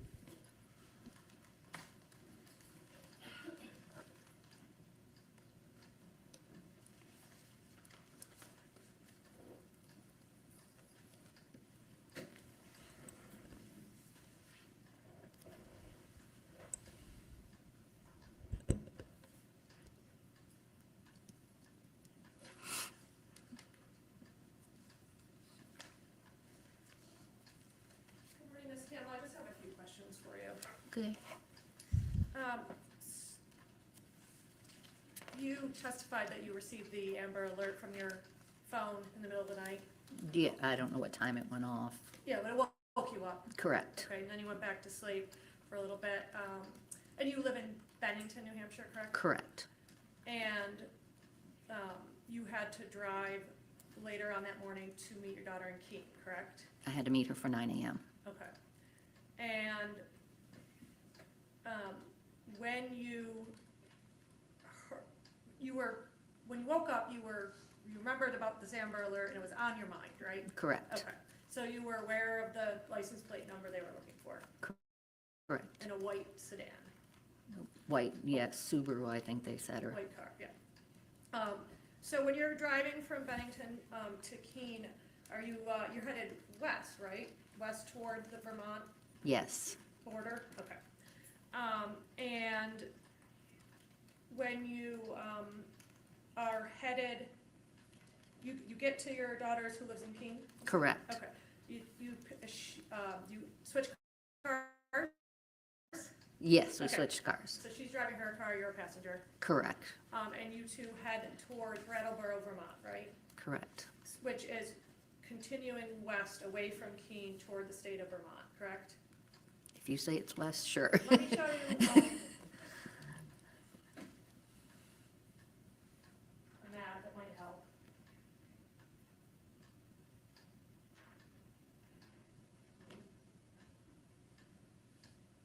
Defendant's A2 for ID. Can you recognize what that is? Yeah, that's the Applebee's there. We came from, how do you tell? I think the road we came from was actually down here. Fair enough, but can you see Brattleboro, Vermont, or the border at least for Vermont, New Hampshire in that map? Where's Brattleboro? Oh, over here, correct, yes. Okay. And so you were driving from Keene away from Concord, right? Away from Concord toward Vermont. Away from Keene towards Vermont, Right. yes. Concord That, to me, that east. would be north. I'm kind of confused. You were headed toward Vermont. Correct. From Keene with your daughter driving. Correct. Okay. And the white car with. I already looked up at the chat. I saw what you guys were talking about. Was headed from Vermont into Keene. Correct. And so you don't know where it had been, but it was driving in the direction of Keene from Vermont, from the border of Vermont. Correct. Okay. No, I'm not hooking right now. And when you observed this car traveling, now you started to follow it, right? Your daughter did. Yes, we turned around. And you observed that it was driving with the flow of traffic, right? Correct. At normal speed. Correct. Nothing erratic or concerning. No, And you went through some rotaries, roundabouts, traffic circles, and at one point, the driver put his blinker on and turned into McDonald's, right? that's where I thought he was turning into. That's where the blinker came on, was Right. just before McDonald's. And McDonald's is just a few, I don't know, a mile or so up from Applebee's? Oh, not even a mile. Not even a mile. Okay. Couple buildings. Couple buildings, okay, thank you. So, but it didn't turn into McDonald's, it kept going. And you said it went to the MD convenience, correct? Yes. Or convenience Being an MD, yes. Which is sharing a parking plaza with Applebee's? No, it's not sharing one. It has its own parking lot, but you can get from that parking lot to Okay, Applebee's. thank you. So, it's. That's because you're a misogynist, Marty. Parking lot for convenient MD Yes, for like, what, less than a minute? I'd say about a minute. Okay. And you were just sort of, you and your daughter lingering behind in your own car? Yes. With 911 the whole I time? was on with 911 the whole time until the police showed up. And then after a minute, it drove down into Applebee's parking lot, you said, Correct, to the left. to the left and parked in a parking spot, right? Correct. Okay. And then you went also into the Applebee's parking lot, But to the right To and the right. parked. observed the scene. Correct. And then how long after that did the police show up and block you in? They were there within seconds. Okay. I mean, I think, oh, never mind. Okay. So, and then there was a lot of police activity, right? A lot. Yeah. And the driver of that white vehicle did not try to flee, correct? No, he did not. Just see if I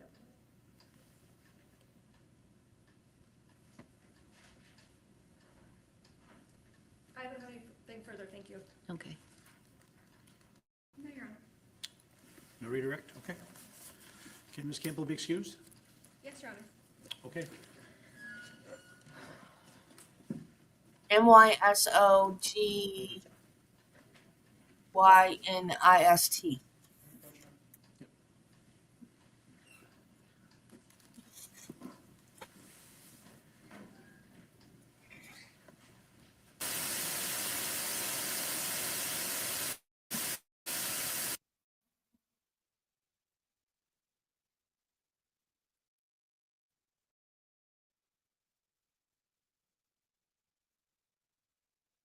There's nobody at the bench. Where did he go?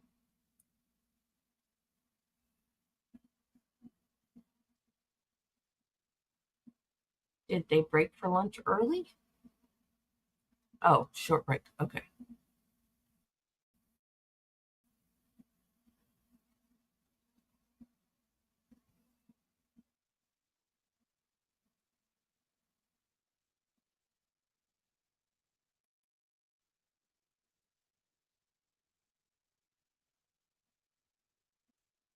No, Ken's here.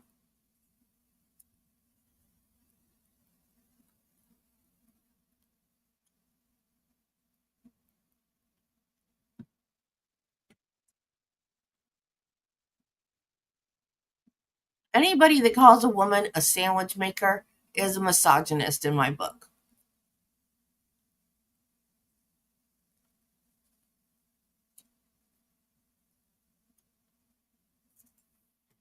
old enough to know that a woman's not a sandwich maker. I mean, not 100% of the time. Sometimes a man just has to make his own sandwich. Right, Judy? And cut their own dang bread the way they want it cut.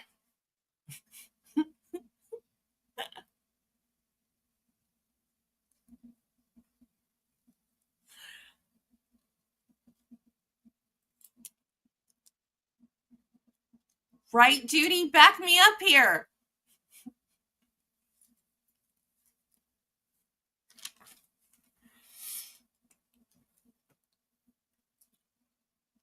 She's ignoring me.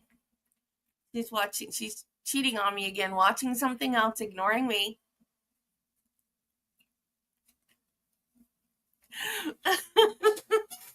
See?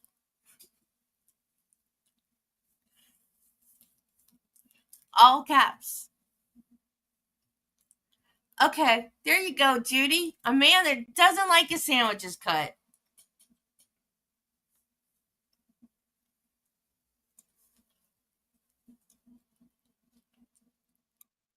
I rarely cut mine. I usually only cut them if they're toasted. And then sometimes not even then.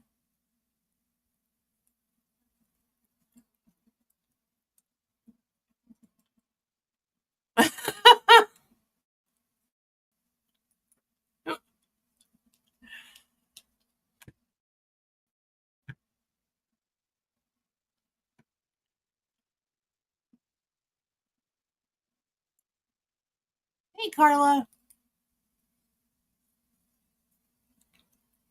One of my favorite lines from the play Chicago, well, the movie, because I haven't seen the play.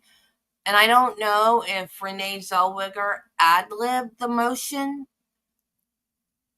or if the director told her to, or if it was in the original play. But she's talking about her husband.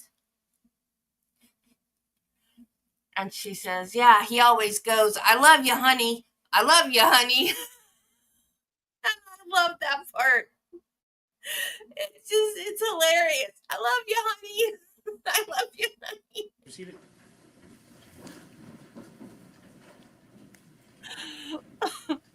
This name called Joel Velez. Like, we don't like that, guys. Quit doing that. They're not radio dials. Don't do that.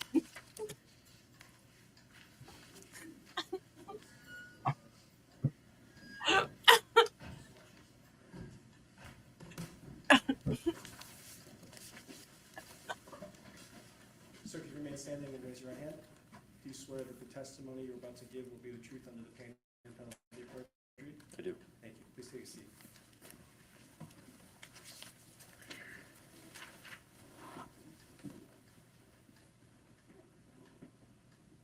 Sir, could you please tell us your name and spell your last name for the record? Yes. Joel Velez, Velez. Sir, where do you work? I work for the Keene Police Department, How long have you worked there? just under 6 years. Did you attend and graduate from the New Hampshire Police Academy? I did. What year? 2020.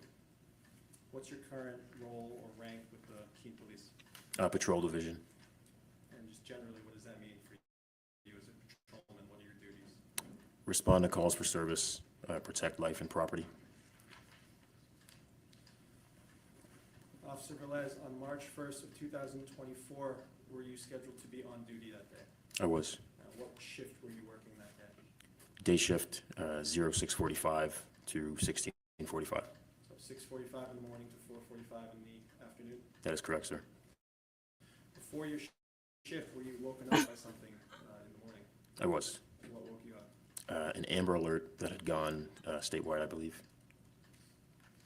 When you responded to, or when you went to the police station for work that day, did you receive some further information related to that Amber Alert? We did. The whole shift did. What information did you receive? That the previous Amber Alert that had gone out had last pinged in Concord. The driver, registered owner of the car, Dustin Duren, was identified to us.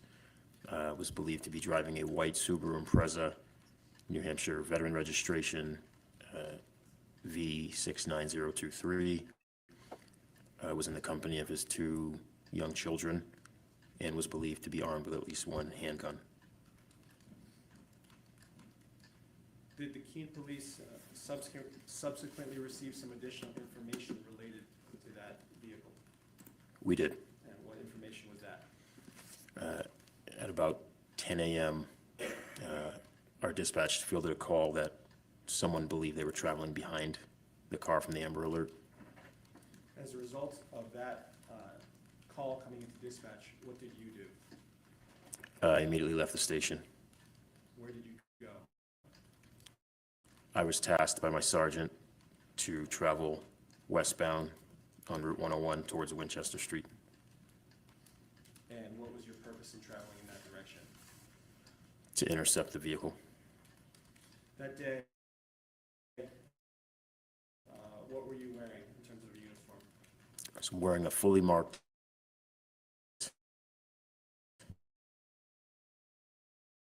Keene Police Patrol uniform. With a badge clearly visible? Yes. And what kind of your cruiser, your patrol vehicle, and start driving in that direction? I did. I responded with a code 3, lights and sirens. So lights and signs activated. Was it just you in the car, or were there any other officers there? I was the only one in that car.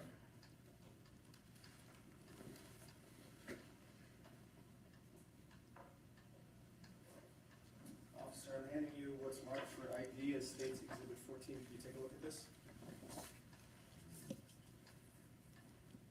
It's a map of Keene. What section of Keene does this show?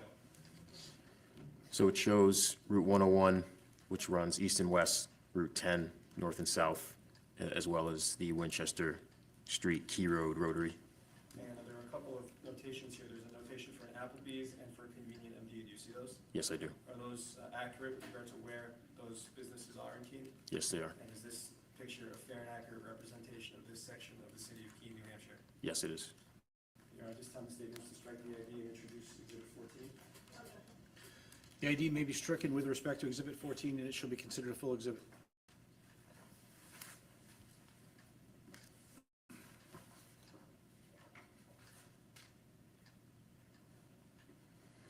So officer, you should see it on the screen there. I'm going to ask you to actually come down and step down from the witness stand. Sure. If you would.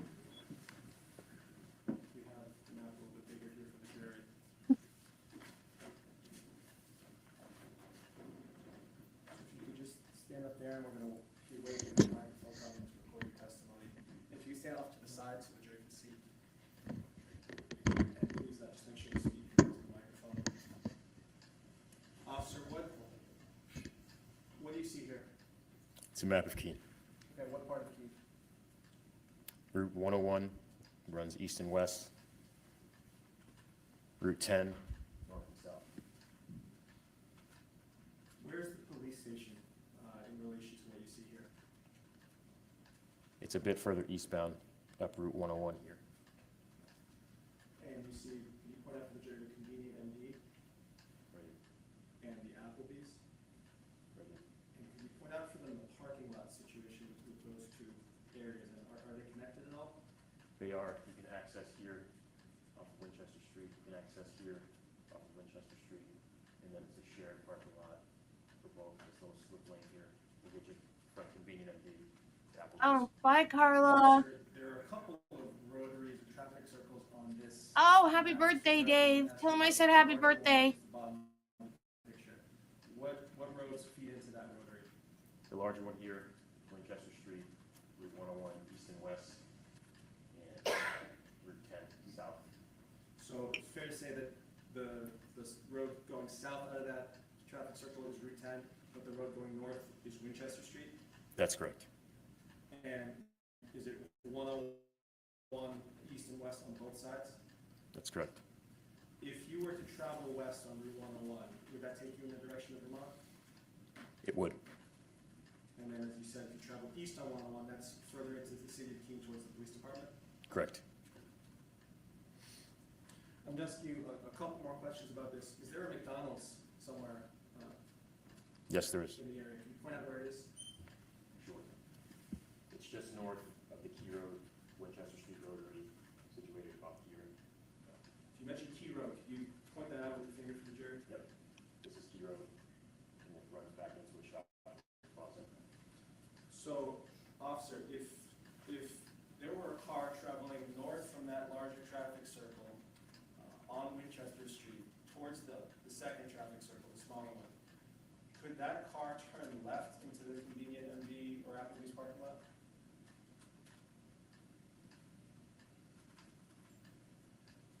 No, Why not? the median here separates the north and southbound travel. They would have to navigate the rotary and come back around. So a car that was coming north out of the traffic circle of 101 and 10 would need to go up and around the second traffic circle to get back down to the Applebee's parking lot? That's correct. And then just to be clear, Convenient MD and Applebee's both have parking lots, but it is possible to drive from one to the other without obstruction? That is correct. I think you can safely return back to the stand. Thank you.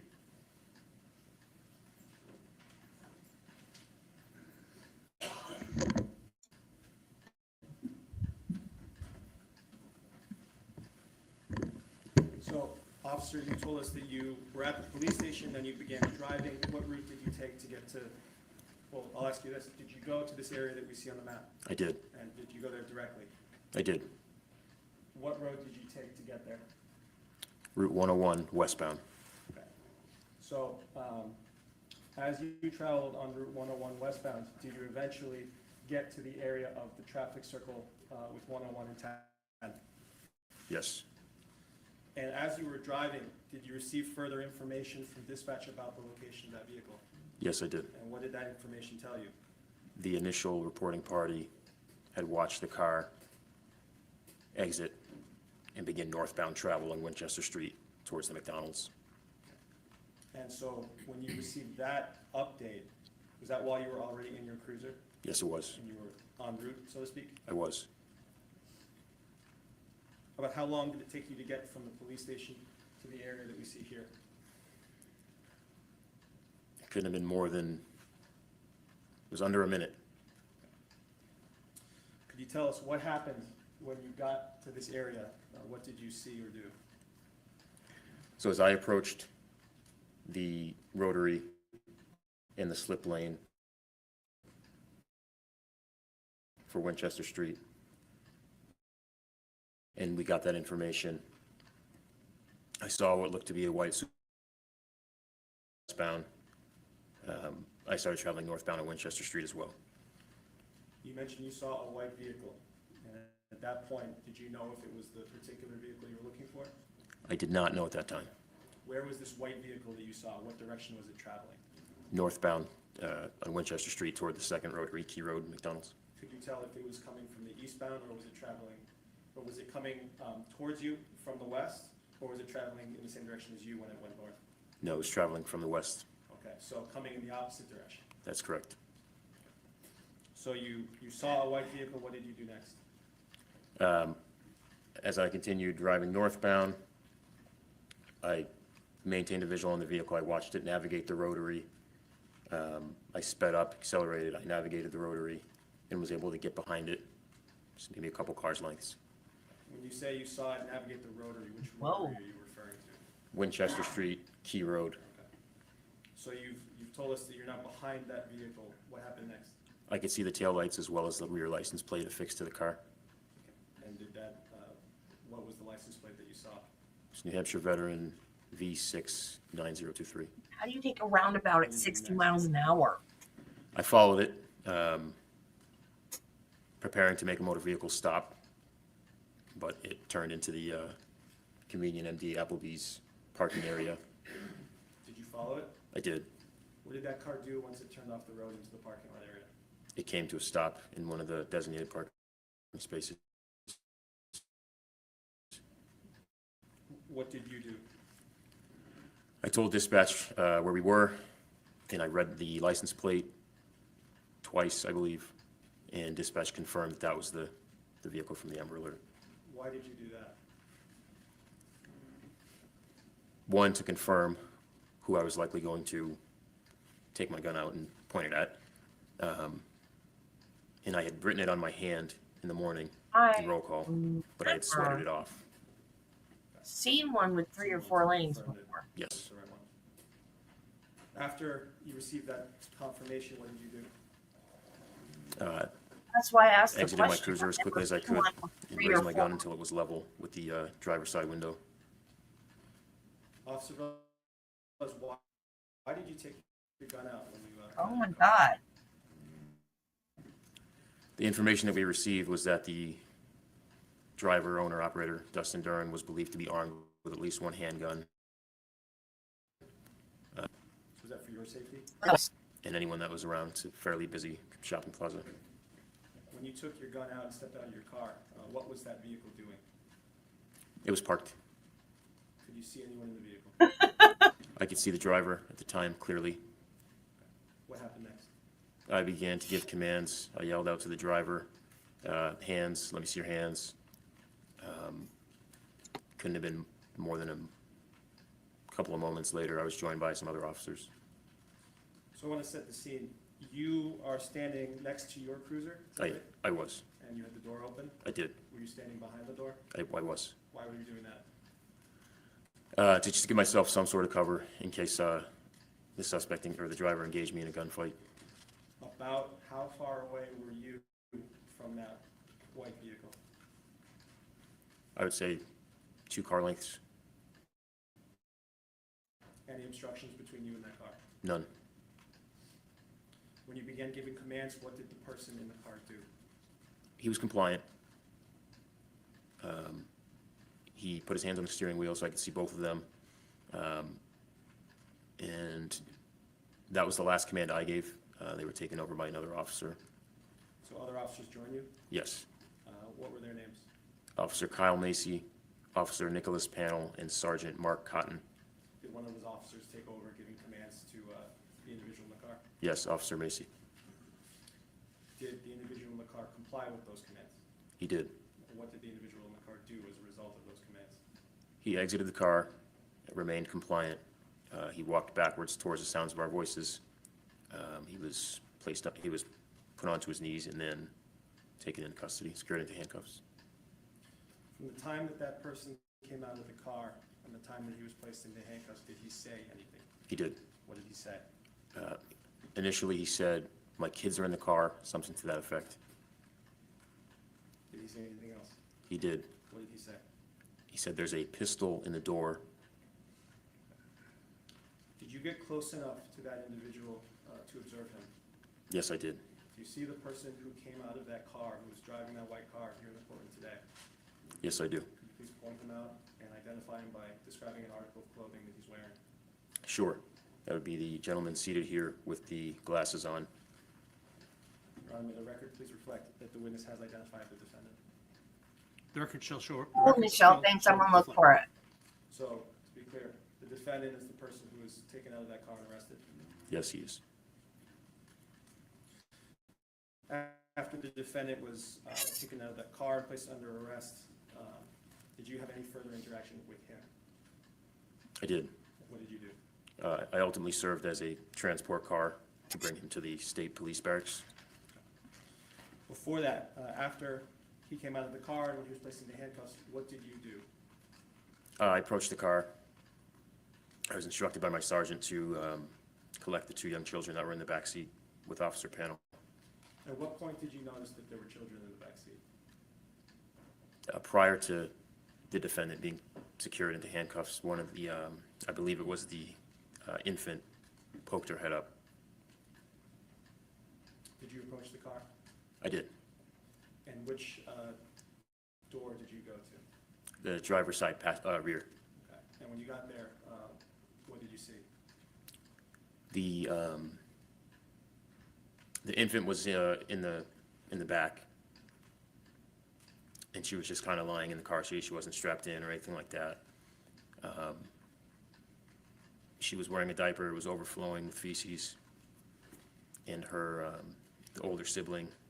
Your Honor, can we approach?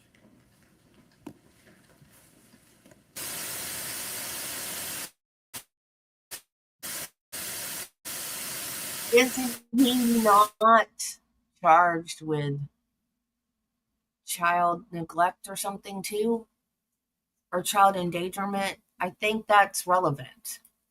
When does that body camera turn? The infant up, and That's kind of the center of your chest. that's correct. Where is the body camera located on your person? Essentially in the center of our uniform shirt. So you're indicating with your hands kind of the center of your chest. That's correct. And when does that body camera turn on? There's a couple different ways to activate it. We wear looks like a watch. It's a remote. We can activate it. Any rapid movement running will activate it. Our emergency blue lights will activate it. Referring to March 1st of 2024, you said you were wearing a body camera. I was. Did that body camera activate at some point? It did. Why did it activate? I started running out the door when dispatch advised of the caller behind the car. And just one, I'm going to back up real quick. You mentioned that you wrapped that infant in a red flannel shirt. Where did that red flannel shirt come from? It was in the car.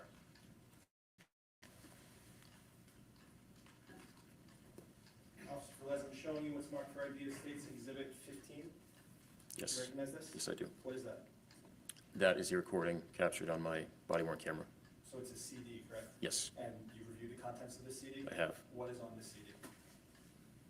My body camera footage from the day in question. Okay. And is this, strike that. Your Honor, at this point, we've moved to introduce the full exhibit, States 15? The ID may be stricken with respect to Exhibit 15, and it shall be considered a full exhibit.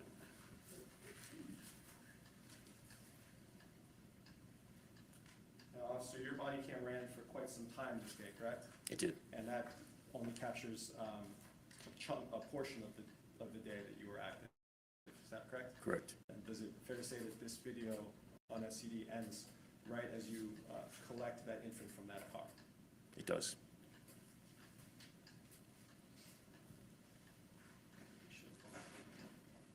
And before we play it, Officer Velez, does the body cam that you wear record volume? It does after 30 seconds passes. So when we start this video, will we hear audio right away? No. Why not? You have to wait for the 30-second mark to elapse. Okay, so the audio will come in after about 30 seconds? Yes, it will.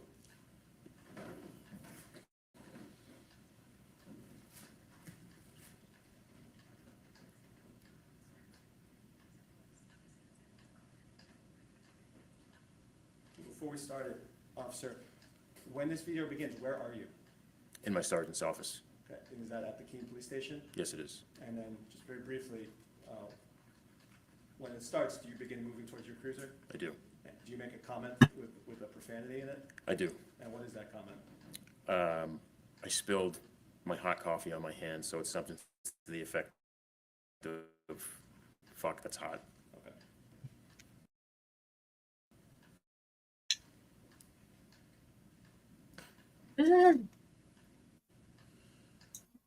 For the record, we're not playing States Exhibit 15.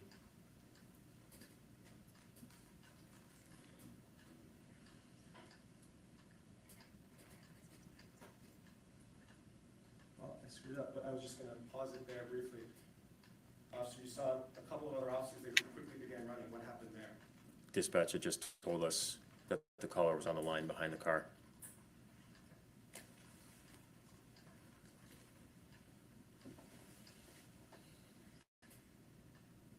I'm not going to miss it.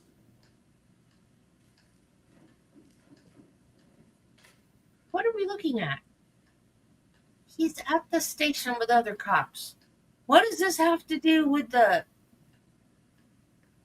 I'm confused.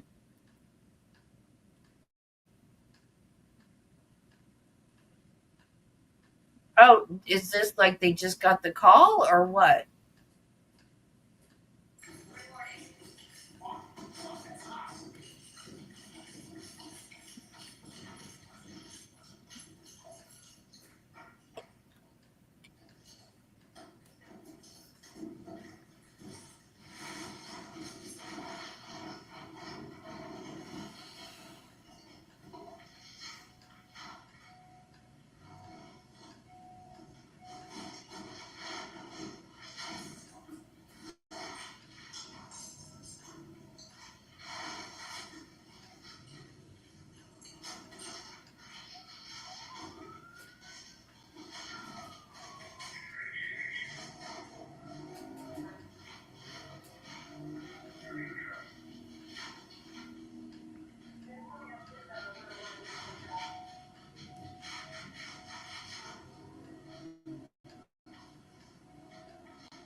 Yeah, I guess so.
Well, they weren't married, and just putting the dad's name on the certificate does not legally make that person the dad if they're not married. That's what I heard. Didn't we hear that recently in a trial? Or am I imagining that?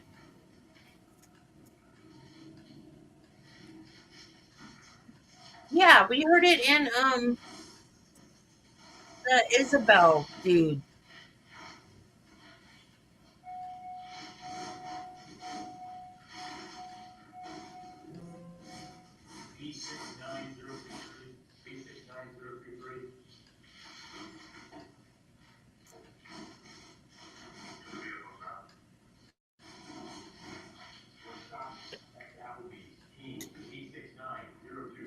Yeah.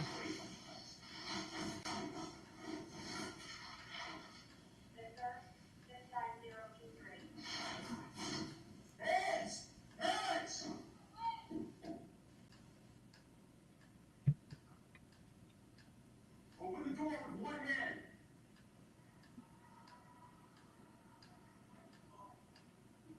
Put both hands on the wheel right now. Do not move, you understand me? Don't you fucking move! I understand. You mind me? Yeah, right here, right here. Hey, pay attention to us. Put your hands on the car.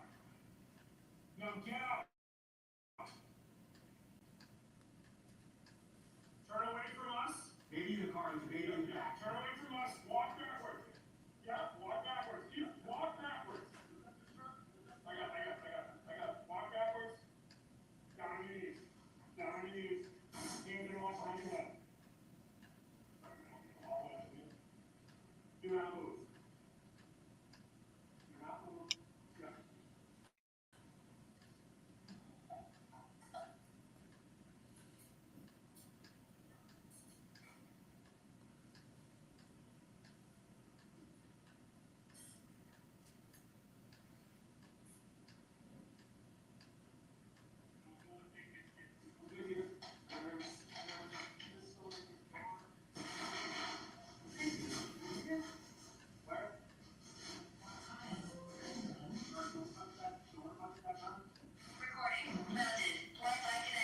We got red flannel and wrap her up.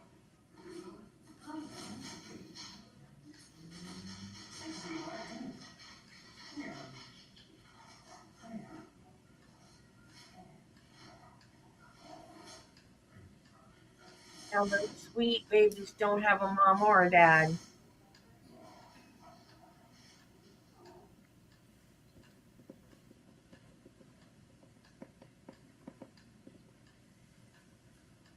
Officer Velez, you mentioned that you kept or held on to that infant until she was taken by EMS.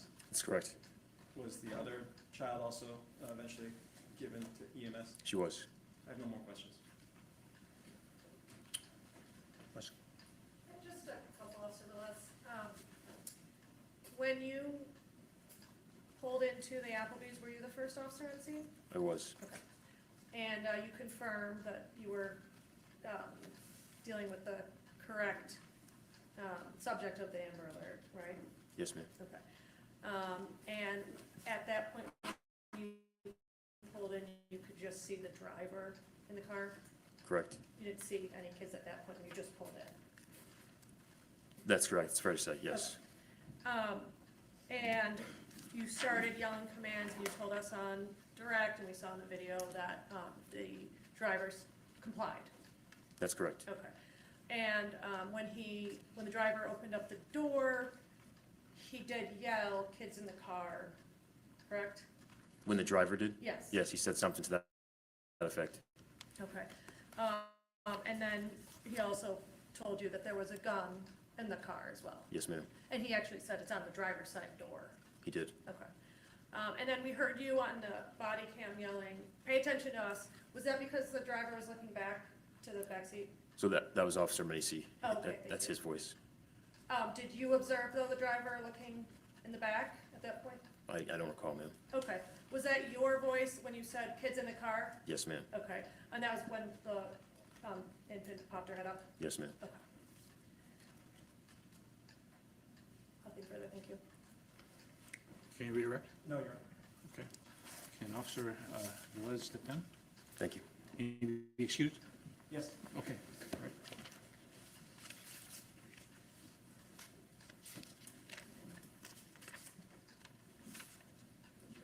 Thank you.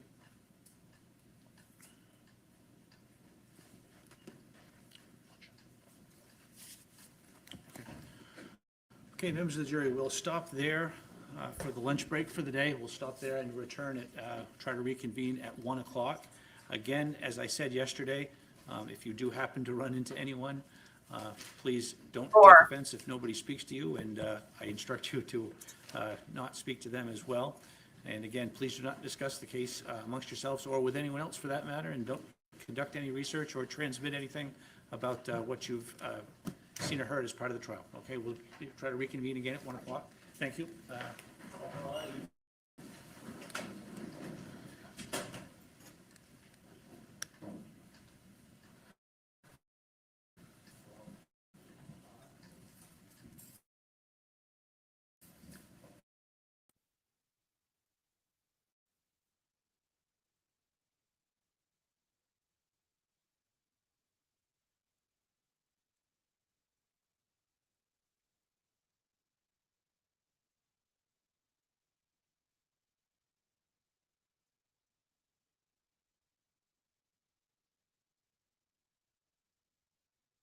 Now, later, approach, bench, chambers, what would you like to do?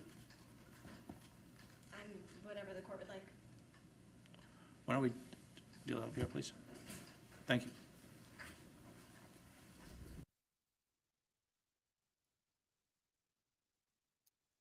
Okay. Well, we're not going to be able to hear that. So, okay, guys, have a nice lunch. Be back at 1. And I guess maybe we'll find out what this is about at 1. So I will see you then. Have a great lunch, guys. Bye.